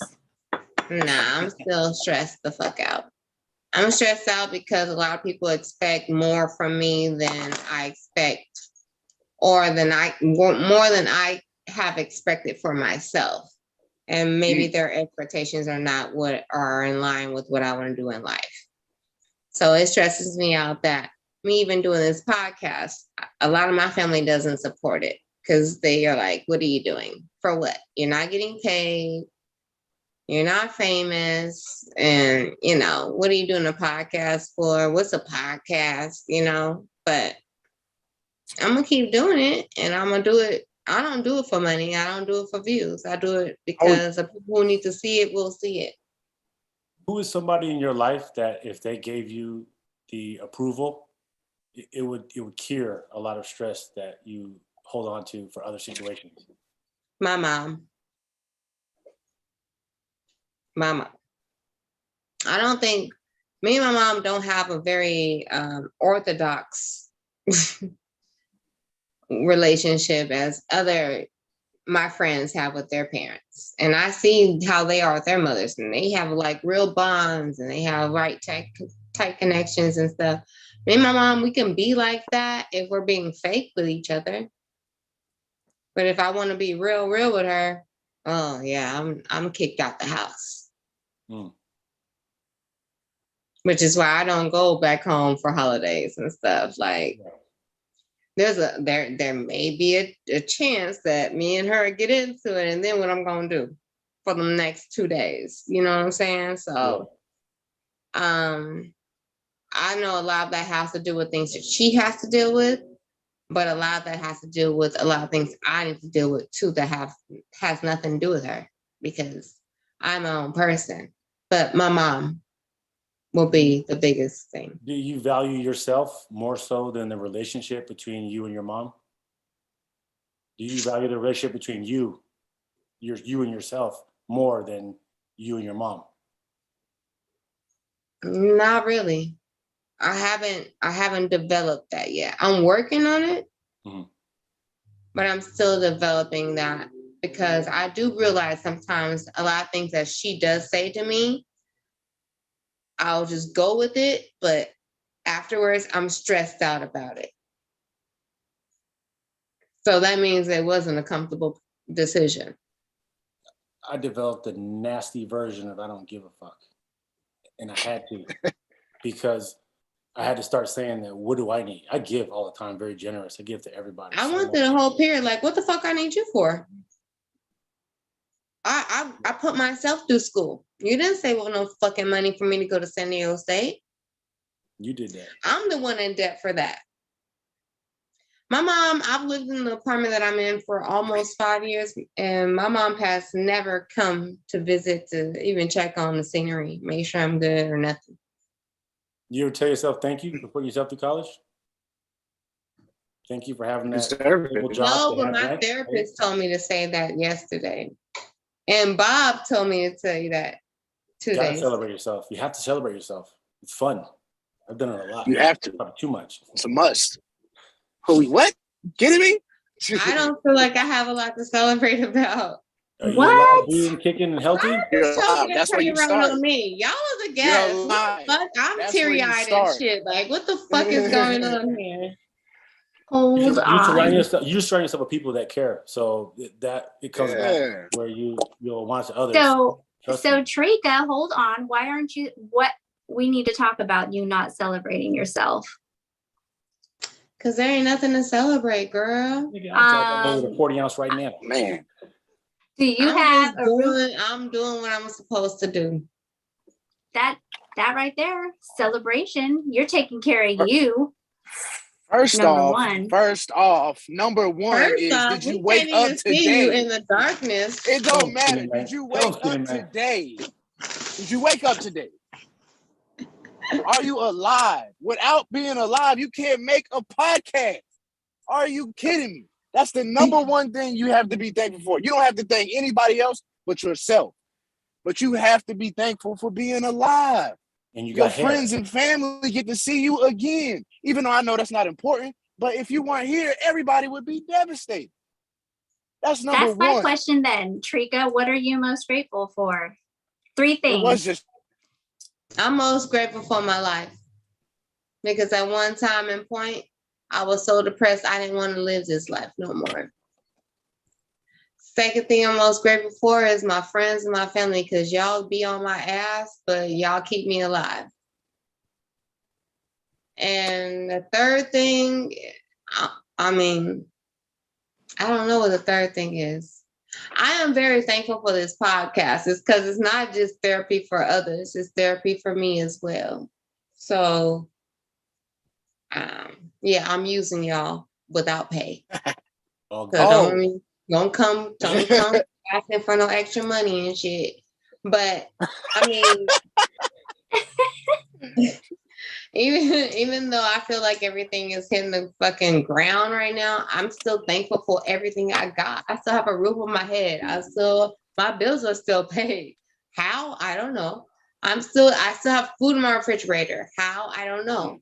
That's why I say I'm very spiritual when it comes to believing in there's things bigger than us that control this shit. But when you get down to the nitty-gritty and the family shit and you get technical, I don't got nobody that's supporting me or my family about any of nothing I'm doing right now. Nobody. I've been a supporter of my family since I left college. It's always been about everybody else. My friends are my family.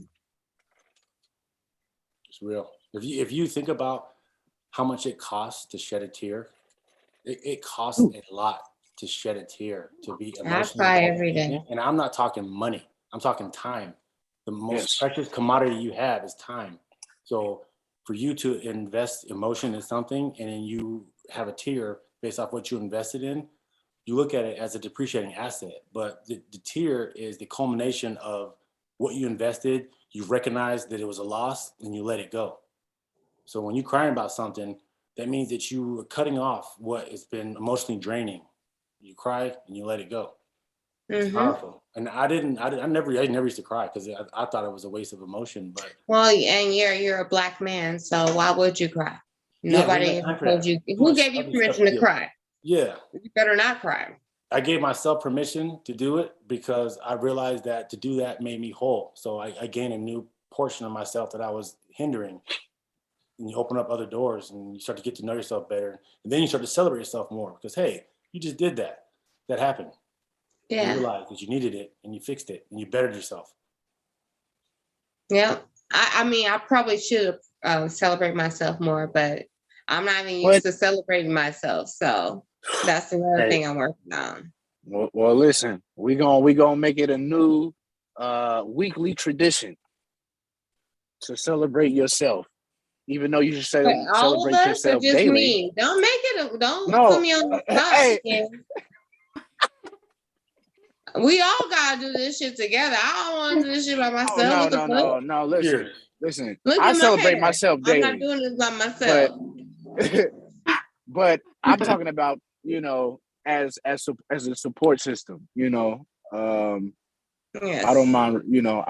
Lending a hand when someone needs me, but we should make sure that we always celebrate ourselves daily. Like I said, I mean, there's so many things. And I know you don't have kids, but people that do have kids, the kids look up to them. I know you was talking about friends and family. People. I know we were talking about earlier. We were talking about it's not okay, and people are looking for something from you, and when they don't get it, they feel a certain way. So yeah, if you was to disappear and they don't have that from you anymore, those people would be devastated. This world be fucked up if I would disappeared, but that's just how I feel in my head. I don't know. I'm just saying.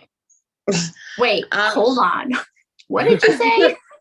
I said this world be fucked up if I disappeared. I mean, I'm not all the way great, but I'm not all the way dead. And I'm sure that a lot of people's world would be fucked up if I didn't. What did you say? I will grow my hair out in tribute to you. You know what? This is why I don't have any enemies, because I got friends like you. Hey, I'm your #1 consultant. Where? When? In Alaska. On Game of Thrones?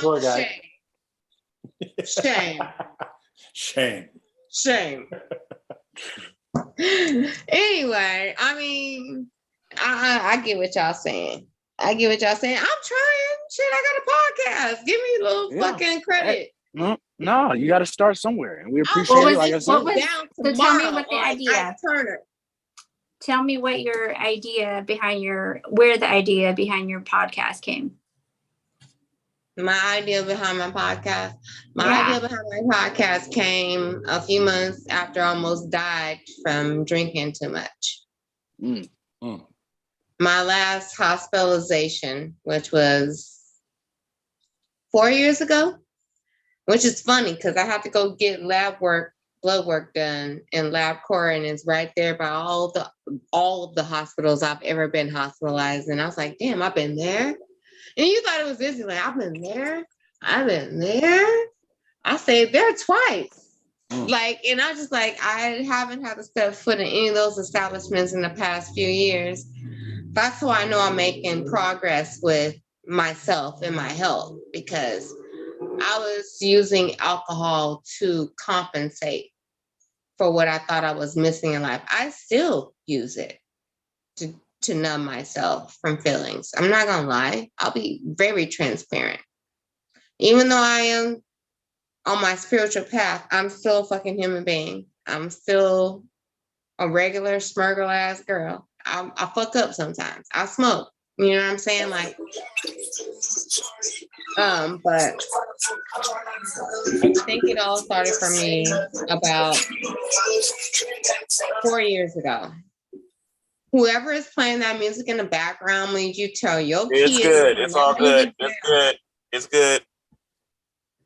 Okay. Because I was about to come over there and whoop somebody's ass. Auntie don't got no kids, but she don't mind whooping ass. Hey, Treka. Hey, your chat is popping. You want me to read off some of the chat? Let's go. The chat is popping. What they popping back? You got Thug Nasty. Thug Nasty said that's my DJ. Thug trying to steal you. Oh, scandalous. Always is. Thug Nasty said he likes your intro better. Kay Kabakungan, and she's like fire. Treka's fire. That's what she's putting up there. Okay. Anna said hi to everybody. Asia Booker said Rosarito is SD's backyard. It is. Y'all want to go to Rosarito?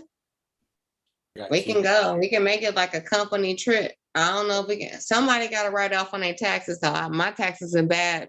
When my taxes set up right now, I ain't looking good. I need y'all. Somebody else got to write it off. The way my marital status is worked out, I can't really go international. Oh, see, and you know what, Kasim? That's why you are not worth nothing right now. It's a school night for the kids. It's a school night, and you got a wife, but you can't write off no business on. I just don't drive a minivan. That's all. You a damn lie. You a damn lie. I'm a soccer mom with no tits. Okay. Let your titties show. Pull your breasts out. Who cares? So I did want to get into what not Angela. Jamie, why I keep calling you Angela? That's my sister. I know, and y'all get on my nerves because y'all look like twins, but let's talk more about, okay, Jamie is a nurse, but that's her background. So far, she's stepped into something further and making the connection between how stress affects our bodies physically. And I think that always leads up to the mental, either or vice versa. Yeah, for sure. So, and what made you get into that? I started having physical problems related to stress, and I've been pretty healthy. So I knew that I didn't want to take any pharmaceuticals because there were some red flags with that. So I just kind of went on this journey, and I was determined to find something that was healthy and natural that I could heal myself.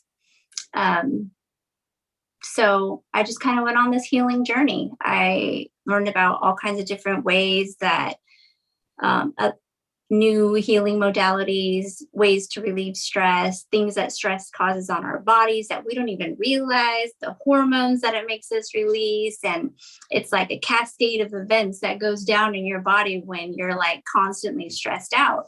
So all of those symptoms were making sense with what I had also going on, you know, in my mentals.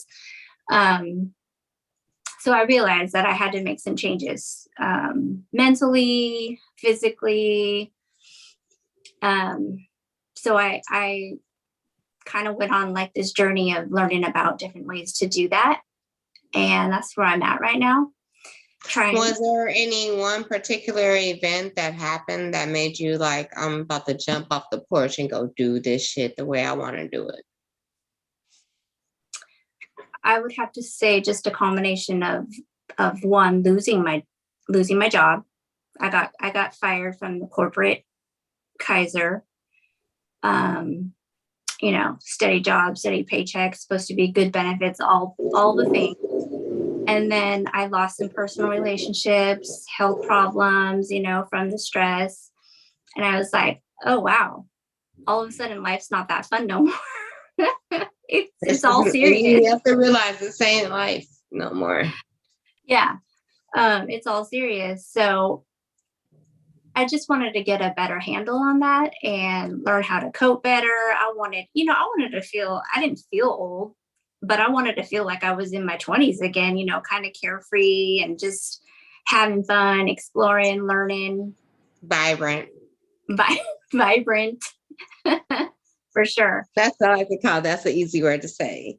So yeah. Like, I'm not trying to go through no whole phase. I'm trying to be vibrant, bitch. Like, leave me alone. But right? Yeah.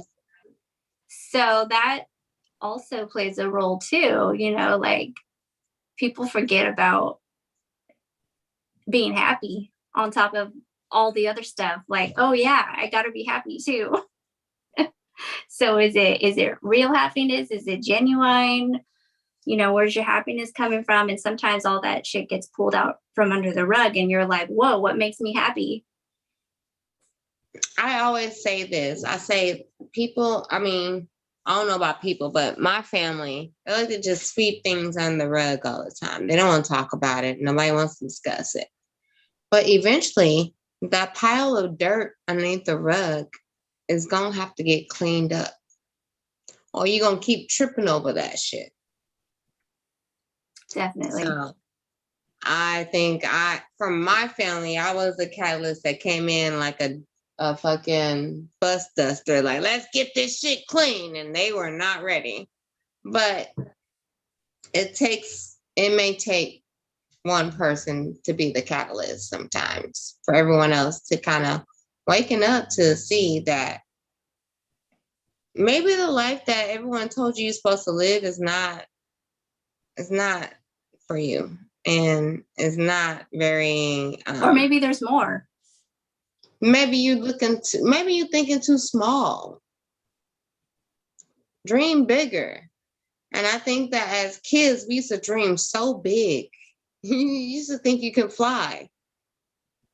But then little by little, year by year, people crush those dreams of imagination, and you lose imagination, and you lose the thought of you thinking that you can be bigger than what you are presented to be in the right now.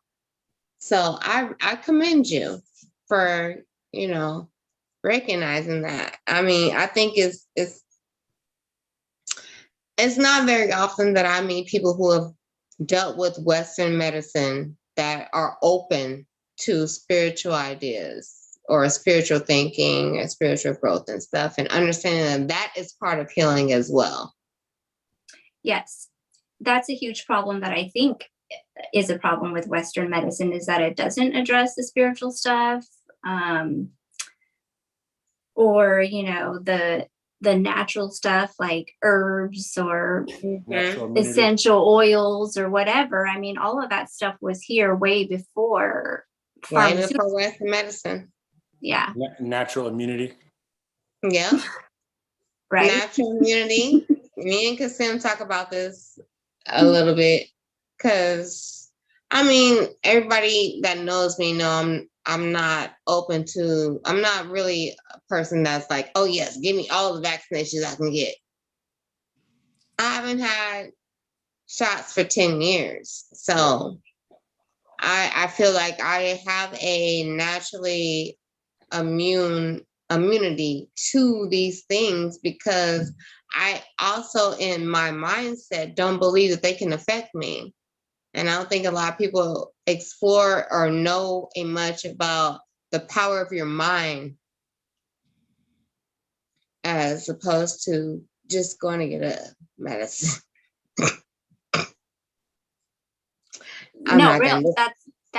That's real talk. I mean, that was some of the things that I had learned about the power of the mind and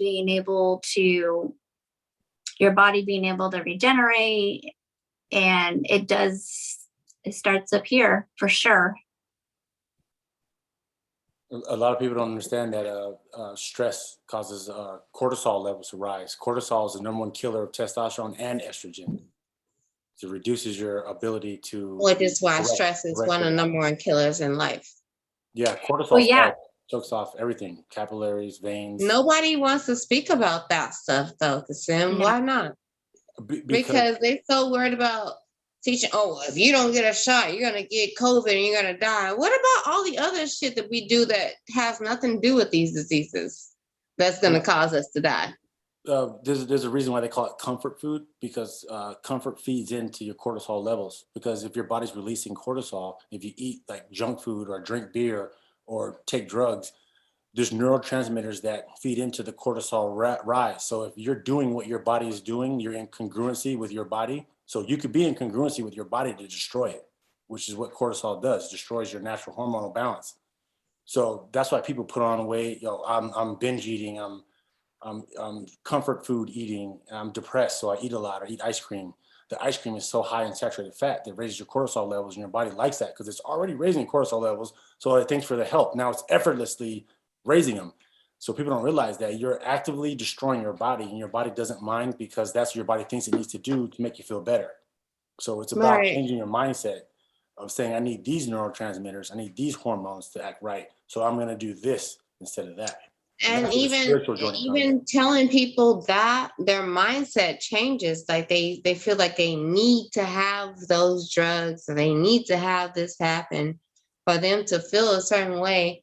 And really, you don't need anything outside of yourself. You just need to go within. And I know that sounds real out there for a lot of people sometimes, but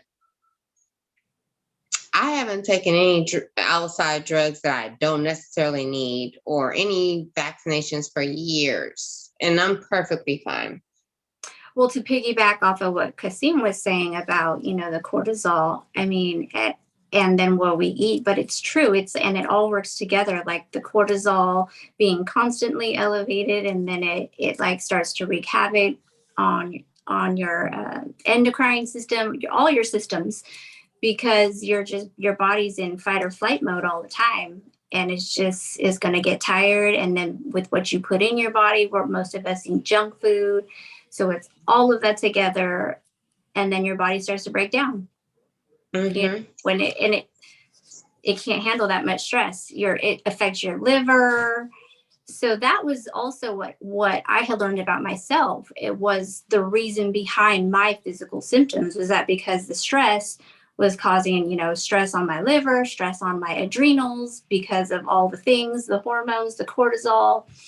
And then your body starts to break down. You start having physical symptoms. So you got to fix those hormones. You got to fix your stress levels. I am so in agreement with you, because the last time I was in the hospital, I was like, you know what? I'm about to change my diet. I'm not about to do all this extra shit. And ever since I made that mental decision myself, my body agreed with it. Like, okay, if that's what you want to do, we're going to do it. It's going to take a little time. We're not used to it, but hey, let's go. Body goes where the mind goes. I haven't even fucking been in the hospital in the last 5 years. And I used to be in there at least twice a year before that. So what are you eating different now? I don't know what I'm not eating, is I'm not eating a whole bunch of fried food. I'm not eating a whole bunch of junk food. I don't eat fast food at all. Even my body don't tell me like, bitch, we don't do this. Like, I try every once in a while, like, let me get a little shit jack and a crack burger. And my body's like, bitch, we don't do this. Like, what you want to do? You want to throw it up? You want to the other way? And I'm just like, I ain't gonna do it no more. I'd rather just cook it at my house. And I know where it is, but I definitely feel like my energy has changed, because I know it's kind of crazy to think, but not only is the food bad, but the people that are making it are probably not in the best of feelings, and that energy gets transformed into that food while they're cooking it for you too. So if they mad, you're gonna eat it with a mad ass burger. Seriously. Very true. Yeah. I'd rather just cook my own mad ass burger at home. So well, yeah. I mean, and even like the anxiety that they say, from the actual animal getting slaughtered. It is there. Transfers. It's very true. Mm-hmm. Because once it was hard, but once I eliminated beef out of my diet or out of my, eating, I did feel a real change in my way of thinking about things. I lost a little bit of fear. You know what I'm saying? I stopped living like, oh, I'm going to die tomorrow. But I'm pretty sure that's what fucking cows feel like. Oh shit, I'm about to die tomorrow. Right. Bitch, don't eat too much. They don't kill you. So yeah, it's a real ass thing. It's a real ass conversation with real ass animals that I don't even know about. But yeah.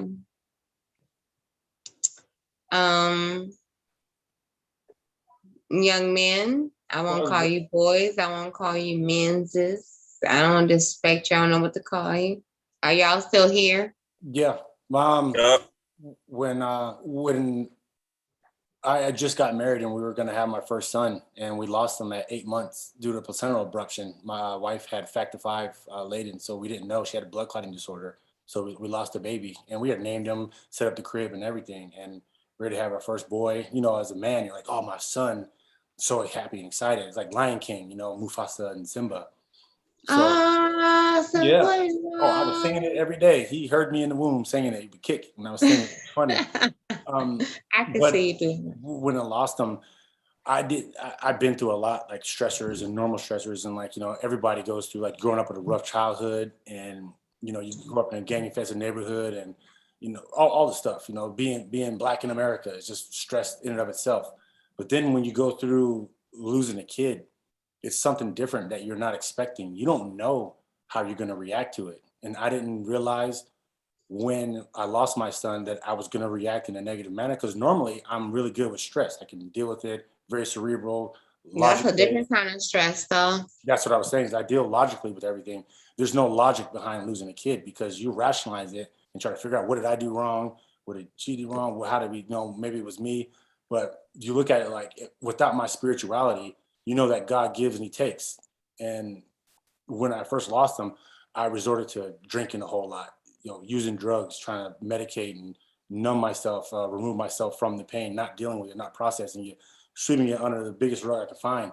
But then speaking with Bob reminded me, hey, you've already been through a lot. This is what you've been through in life. I know you. We talked about your life story, how you grew up, how you dealt with adversity, how you were on your own, how you transferred schools, why you transferred schools, all the stuff you did. You took leaps of faith every time. When you lost your kid, why'd you stop taking leaps of faith? Why'd you lose your faith and start to rely on your own ability to cure something that you don't understand yourself? So I had to take a step back, get back into my prayer, understand that God is powerful. God knows better than I do what my story is and what my testimony is. And if I'm supposed to speak that testimony, stop avoiding it and start listening to God. So you start writing down what he's telling you, so you can share it with somebody else who's going to go through it that might not handle it as good as you did. So I had to kind of take myself back, understand that I went through it. Okay, it happened. Now, how can I understand it better to be able to share with somebody else who might not have that rational mindset to say, it's not woe is me. You know, this is something that happened, but I can get through it. It didn't happen to you, it happened for you. Other people would take their life. I wouldn't take my life over the situation. Thinking about it now. You know, and talking to Bob yesterday, he was like, you know, he asked me a couple questions, and every time I answer, he's like, yeah, that's not what normal people would say. At first, I was like, is this okay or not okay? And then eventually, after the third time, he's like, no, I know, like Sim told you to call me. He's like, you already know the answers. You just, I don't know how to implement them. I need help with that. The minute I won't say I've never lost a child, because I've had an abortion before. Mm-hmm. And I did that because I had college scholarships on the line, and I knew, you know, having a baby, I was going to lose all that. I wasn't going to be able to get out of SAC. Yeah. And sometimes I think about it and I regret it, just because I'm like, yeah, I wish I had a kid. But at the same time, I know that a lot of things wouldn't have happened for me had I not made that difficult decision. Yeah. So I have to look at it and balance it out. Yeah, I wouldn't have met you, nigga. Like, I wouldn't have met none of y'all. I've been through that situation myself too, and my wife did too. And I looked at it as, you know what, God gave me, and then I took it upon myself. So then he took what I wanted, and I said, you know what, I understand. And once I accepted what I went through to tell it as a testimony, 3 months later, my wife was pregnant with my daughter. So we had a rainbow baby after we lost our first child. And then I also have another son now. And he gave me that's more. encouraging. So, that's like, you know, just because you wasn't ready then doesn't mean that God I stopped looking at myself I stopped looking at myself as a sinner and started saying that I'm still a child of God. He's gonna bless me. And I'm trying to get there, but I still look at myself like, damn, but God gave you an opportunity and you didn't take it. So why would you think that God will give you another one? I'd say if you even have the unmitigated gall to mention God's name, then that shows that you have pride in your faith, and that you know beyond a shadow of a doubt that you know the word and what you're saved by. You're saved by grace, which is something above what we can understand. So my duty is not to understand why I'm a sinner. It's to understand, acknowledge that I'm a sinner, and then to give it to him and tell him, hey, what do you want me to do with this? I'm a sinner. Yeah. Oh, I fix it. You know what I'm saying? He's always going to give you a way out of what it is. Yeah, and I hate using the word sinner because yeah, I mean, as a generalization, such a negative connotation to it. But God put us down here. He didn't put us down here to suffer and for him to punish us. It's just all it is a unilateral quantifier. Yes, it just allows you to give a summation of anything that could possibly go against what your better judgment is. They call it that. So it's just a easy word to quantify anything that's contrary. Just to make it make sense to us humans. Yeah, because we can't even understand what a tesseract is, understand what 4-dimensional space is in time. Right. So not to get too theoretical with science, but yeah, I am a nerd. I'll admit that. Yeah, you are a fucking nerd. Is Skin still here? Or did he come back? Or Skinny man. Skinny's gone. He's not here. He's gone. Skinny's gone. He had to make a weed run real quick. I mean, his baby mama was calling him or something. Yeah, my wife. I mean, I think this was, if nothing else, this was a good conversation for me. I don't care about anybody else that's watching. I don't care if we get 20 about views. Time you got selfish. About time you got selfish. Hell yeah. I'm the host, but y'all need to interview me, nigga. Really? Anyway. No, this is good. I mean, everybody on here is giving positive feedback, and I mean, the like-mindedness, the people that surround you should show you the value you have in and of yourself, because you attract these people, and these are like minds. I don't know anybody on here that's had a contrary opinion to what you've said. So this is, I mean, that's positive reinforcement of your net worth. You've been talking to Bob too much. Nigga, I'll braid your hair. Look at it. Anyway, Jamie, you still here? Is Jamie here? Yes, she muted. She got to unmute herself. Jamie, unmute yourself. Muted when her kid came in. No, so tell me, Treka, what has been the biggest reward? I knew she had some more questions. What'd she say? The biggest reward of your podcast so far.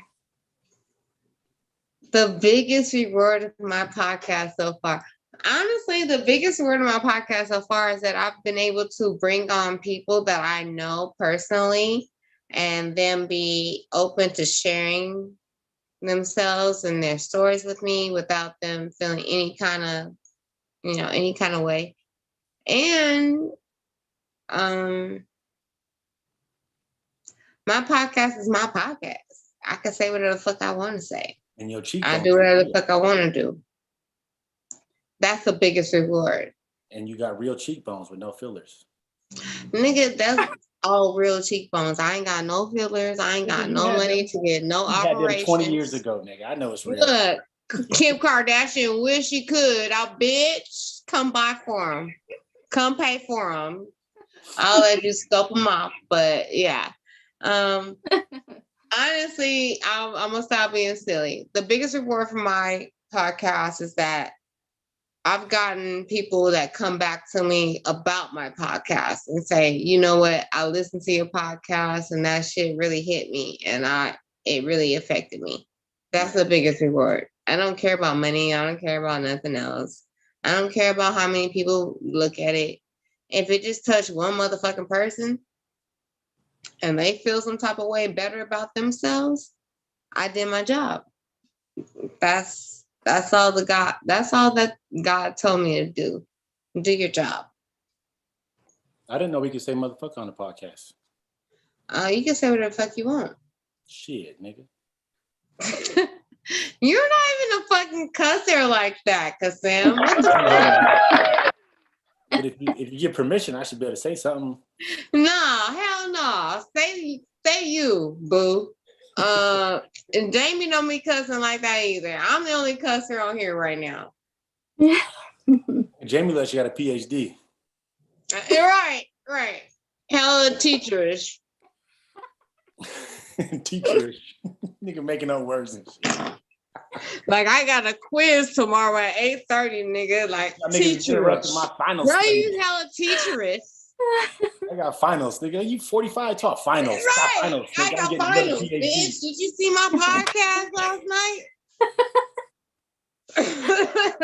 Got teachers on my ass. Okay, what else, Jamie? Fire it at me. Like, girl, fire it at me. I feel like you have a lot of questions written down, and I'm not ready. Like, you didn't I don't have anything written down. But yeah, I'm Nigga, ready to ask away. You got notes. So let me ask you this. What made you comfortable enough to come on this podcast? Oh, well, no, actually, I wasn't comfortable at all.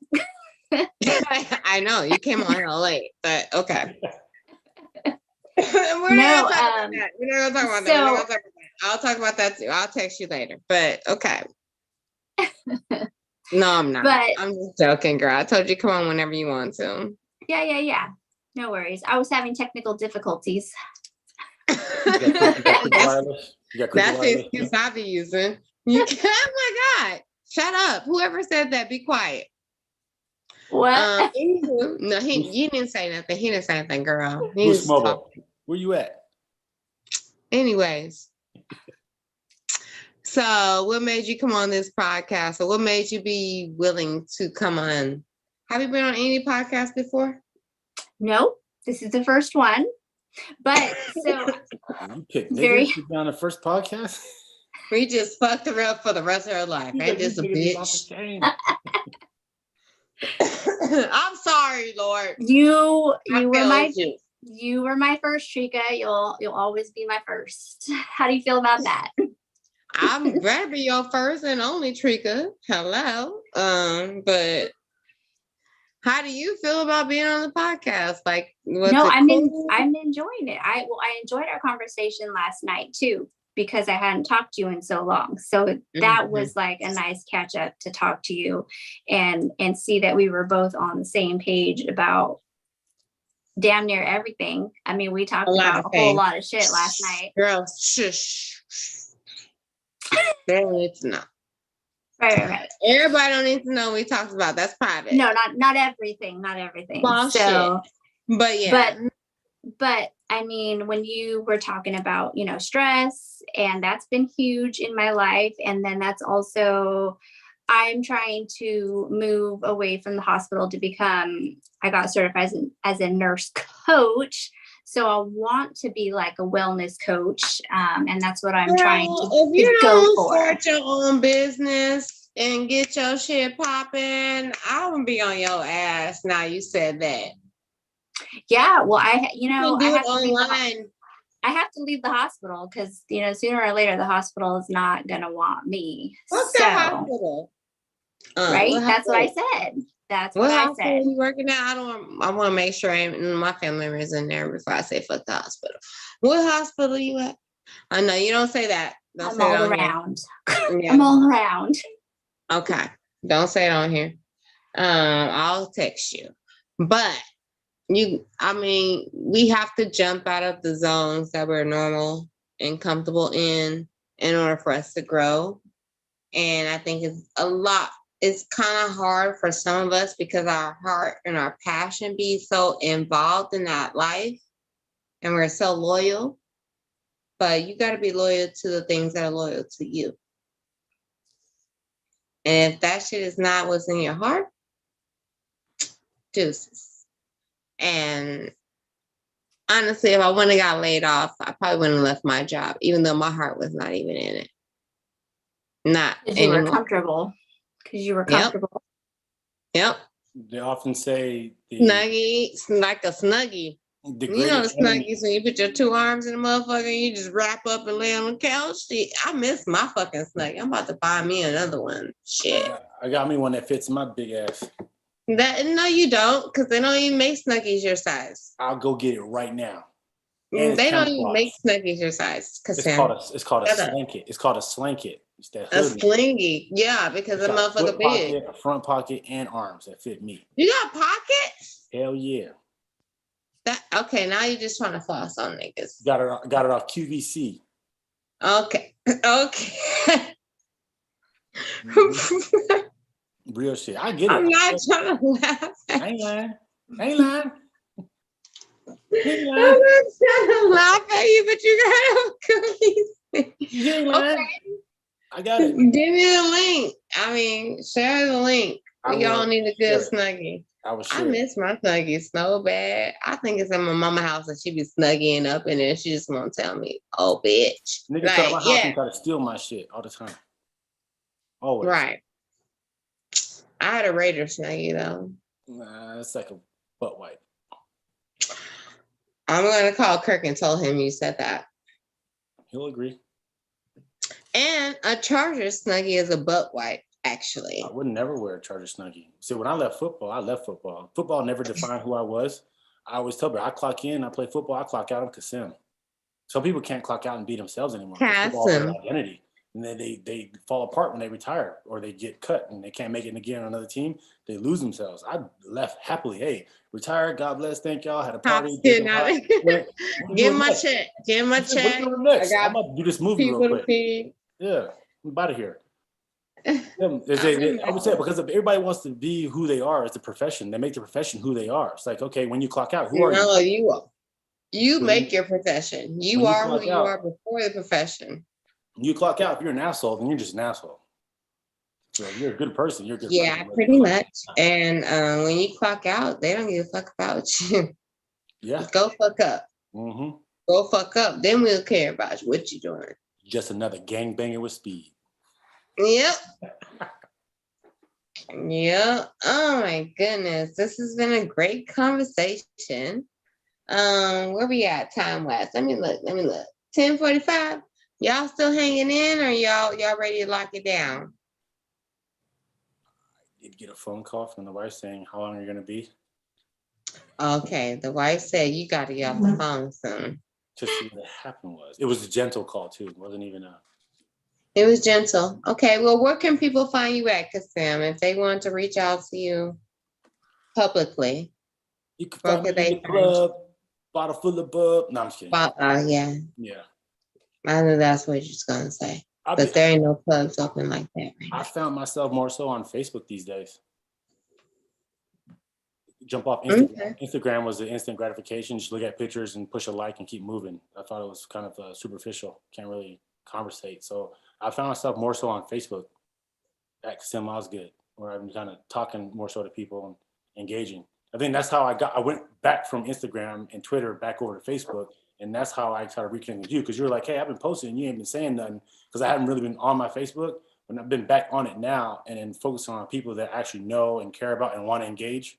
And that's how everything. Yeah, because you really wasn't saying shit on Facebook, and all of a sudden now you real active. Mm-hmm. Which I appreciate you, because Bob he's gonna be my life coach. Like, I'm not even denying that. I call Bob once a week just to check in, make sure everything's good. Man, it's solid. And the first thing he asked me in the beginning of our conversation, he's like, well, why do you think that Kasim told you to contact me? I was like, I don't know. And then we got further on in the conversation, and out of nowhere, he was like, now I know why Kasim told you to call me. And I was like, what? Dude is a guru. The fuck y'all niggas be saying behind my back? For the people that are watching, Bob is a life coach. He owns a company called Next Level by Association, where he teaches entrepreneurs how to network and better themselves. Almost like a Tony Robbins, so to speak. He knows Tony Robbins very well. But Bob has Next Level by Association, and I've gone to a bunch of the meetings and talked, been the guest speaker. And Bob's a dude that he's been through everything. He's a chameleon. He knows every color because he's been there already. He's already displayed those colors. And he can tell you how to display them properly and transition to the next color. That's the best way I can describe him. I put him in the chat room for those that are interested. I put his name in the chat room. All you gotta do is Google him. He'll pop up. The man is real. He knows his stuff. He knows his stuff. He knows what he's talking about. I had a 30-minute conversation with this man yesterday, and he kind of just brought me out of some fucking dark shit of my eyes. Like, this is where you really at. Where you think nothing in the chat. I didn't see nothing in the chat. Bob. Bob Donnell. Bob Donnell. I put it in the chat. Yeah, Bob will hit you with that. Not in the Zoom chat, in the regular, in the YouTube chat. But I'll send his information to you, Jamie. Bob will hit you with that Hadouken. Hadouken. I was like, what, Bob? Are you serious? Leave me alone. Get out of here. I couldn't tell him to get out of here. He's on the phone, but I was like, yeah, he's the truth. And so I recently joined. What's that? Oh, I recently joined Preston Smiles in his Kaboom program, and he is amazing too. Major player in the game, I would say. Master coach. It's funny how there are so many people who are like us that empower us, and we still allow forces outside of us to bring us down. Like it's way more people that are looking for the uplift than it's people that's looking for the down. But you have to be willing to go there with them. You have to be willing to take that chance with them. You have to be willing to take the opportunity to allow someone outside of yourself to analyze and evaluate your situation. It was kind of hard for me to open up to Bob because I'm like, I don't know, open up to this white man. But in the long run, he had been through many of the things I've been through. And he had been through more things that I've been through. But he managed to get his way through it. And so that's why I thought that his conversation was valuable. He also helped me with a lot of other things, this podcast being one of them. So he's a good dude. That's why I asked him before I did it, but I did send his information to a couple people over the last couple of days. And a lot of people, there are some people who are like, well, what does he do? And I'm like, I don't know how to describe him. I will say, I guess he's a life coach. And there are some people like, I don't need that. I'm good, sis. I'm like, okay, cool. I'm not going to force you to get better. If you want to get better, you'll get better by yourself. I'm just trying to be that person that helps you get there. The greatest strength is to acknowledge that help is not a deficiency. It's a bonus, additive.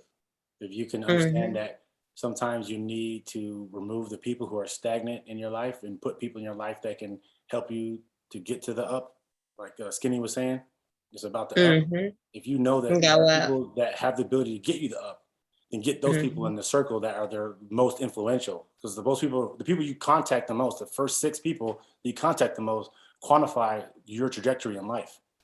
Because you can't get higher by yourself. You always need a fellowship. It's mandatory. Life is not meant to be done alone. So if you're trying to do it on your own, you can only get to a certain peak level. You have to have everybody else. You need piggybacks in life. You need piggybacks, always. But you need the right piggybacks. Oh, yeah. So. Oh, yeah. That goes back to your coping mechanism. If you're able to read people, do you understand human contact interactions? Can you read energy? Because if you can't, you got to learn how to read energy to know what's able to come in your circle and what's not. This is negative for my energy circle. I need to move you out real quick. My bad. I apologize, but you're not good for me right now. Love you to death, but I'm gonna holler at you. Right. That's a word to tell somebody. I love you from the far. But I gotta do what's best for me. I'm gonna holler at you, player. I'm gonna holler at you, dog. I'm gonna holler at you, right? Okay, so I think we're winding down to that time. Did any of you have any last moment statements or things you want to say that you think people should know or hear? Don't eat McDonald's. Bad for you. Don't eat McDonald's is bad for you. They target Black people. Just that's truth. Don't eat it. Don't fall. That's facts. I haven't ate McDonald's in a long time. Fuck that shit. And good. Well, they are offering a good wage, but I was like, really, Treka, you gonna go work there and you don't eat the food? Like, come on, get real with yourself. The best quote I've ever heard was, "Good is the greatest enemy of great." So don't settle. Good was the greatest. Wait, Good, say that again. Good is the number one enemy of great, because everybody's cool with being good. But you can be great. So I don't want to be good. I'm great. Don't settle. I never will. Jamie. I know we didn't really get too much into what you are doing and all that it's stuff all good. like I wanted to do, but we're gonna have another show for that. It is because all I had good. a whole page and to have a notes that I was gonna spring on you, but you was asking me questions. What the fuck? I was having a good time. I was having a really good time. I just want to end with I think that it's sad that the kids growing up nowadays don't get to see real human faces and have human contact. And I think that's very sad for humanity. And I think it's abusive towards our children. Absolutely. And that's what I want to end with. I think that's very sad for our kids. And I want to see your face. Show me your face.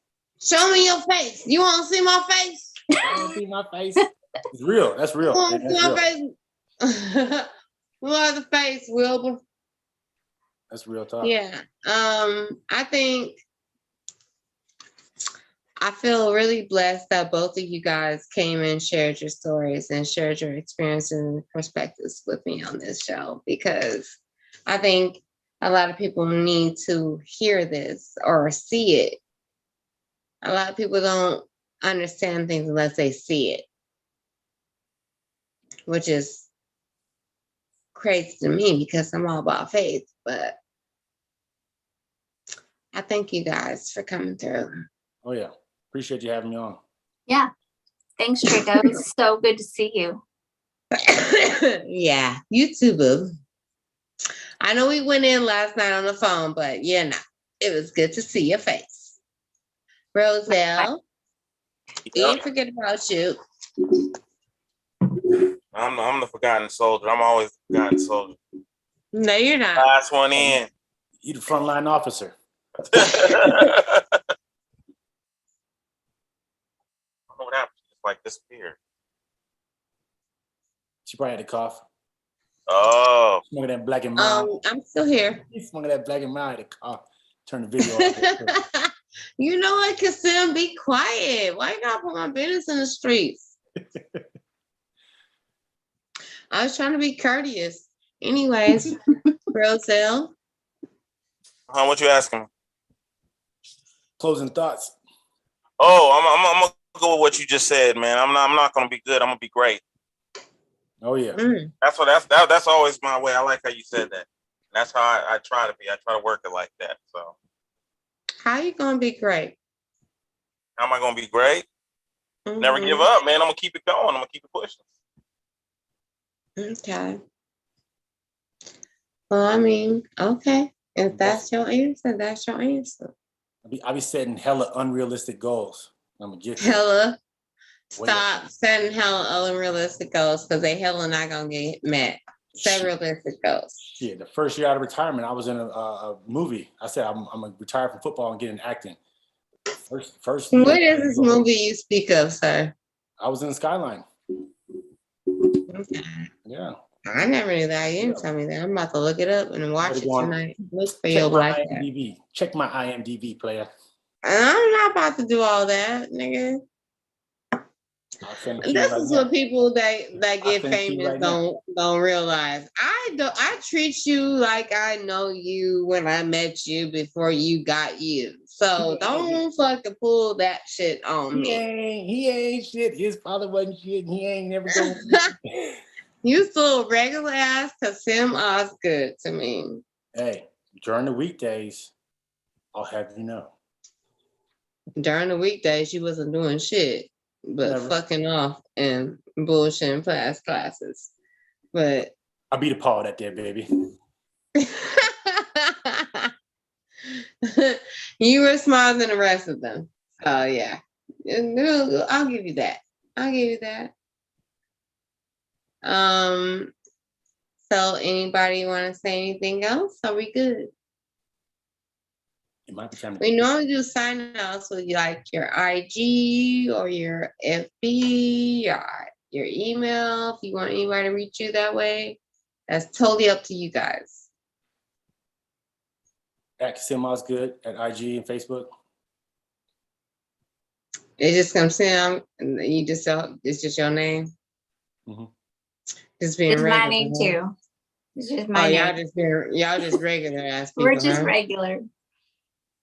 Keep it stupid simple. Roselle. Hey, you see that? I like how simple they were, just like me. See how they did that? Roz 20,000 Instagram, Roselle Joyner on Facebook. Bam. They just trying to y'all empowering. I love it. I love it. I am no.do.be.better on Instagram or 80s baby _TL dub. On Facebook, you can find me at TL Dub. I'm probably going to change it to my real name because I don't even know I have a superstitious name because everybody knew who I am anyway. But it's TEEL.DUB on Facebook. We do this show every other Thursday, so you will catch us in a couple weeks. Very grateful for the guests that came through. We had Skins, we had Kasim, and my lady, Miss Jamie. I appreciate the conversation that we all had right now. It's got me on some other wheels are turning. Tina Turner shit, but that's neither here nor there. Y'all ready to say goodnight? Oh yeah. All right, Kasim. Pee-pee. I gotta go pee-pee. Nigga, whatever. I'll holler at you later. Potty breaks. Miss Jamie, thank you. You know you got my number. You call me whenever you want to. Oh, and I will. I'm calling you. And Mr. Roselle, the DJ with the mostest. Let's go.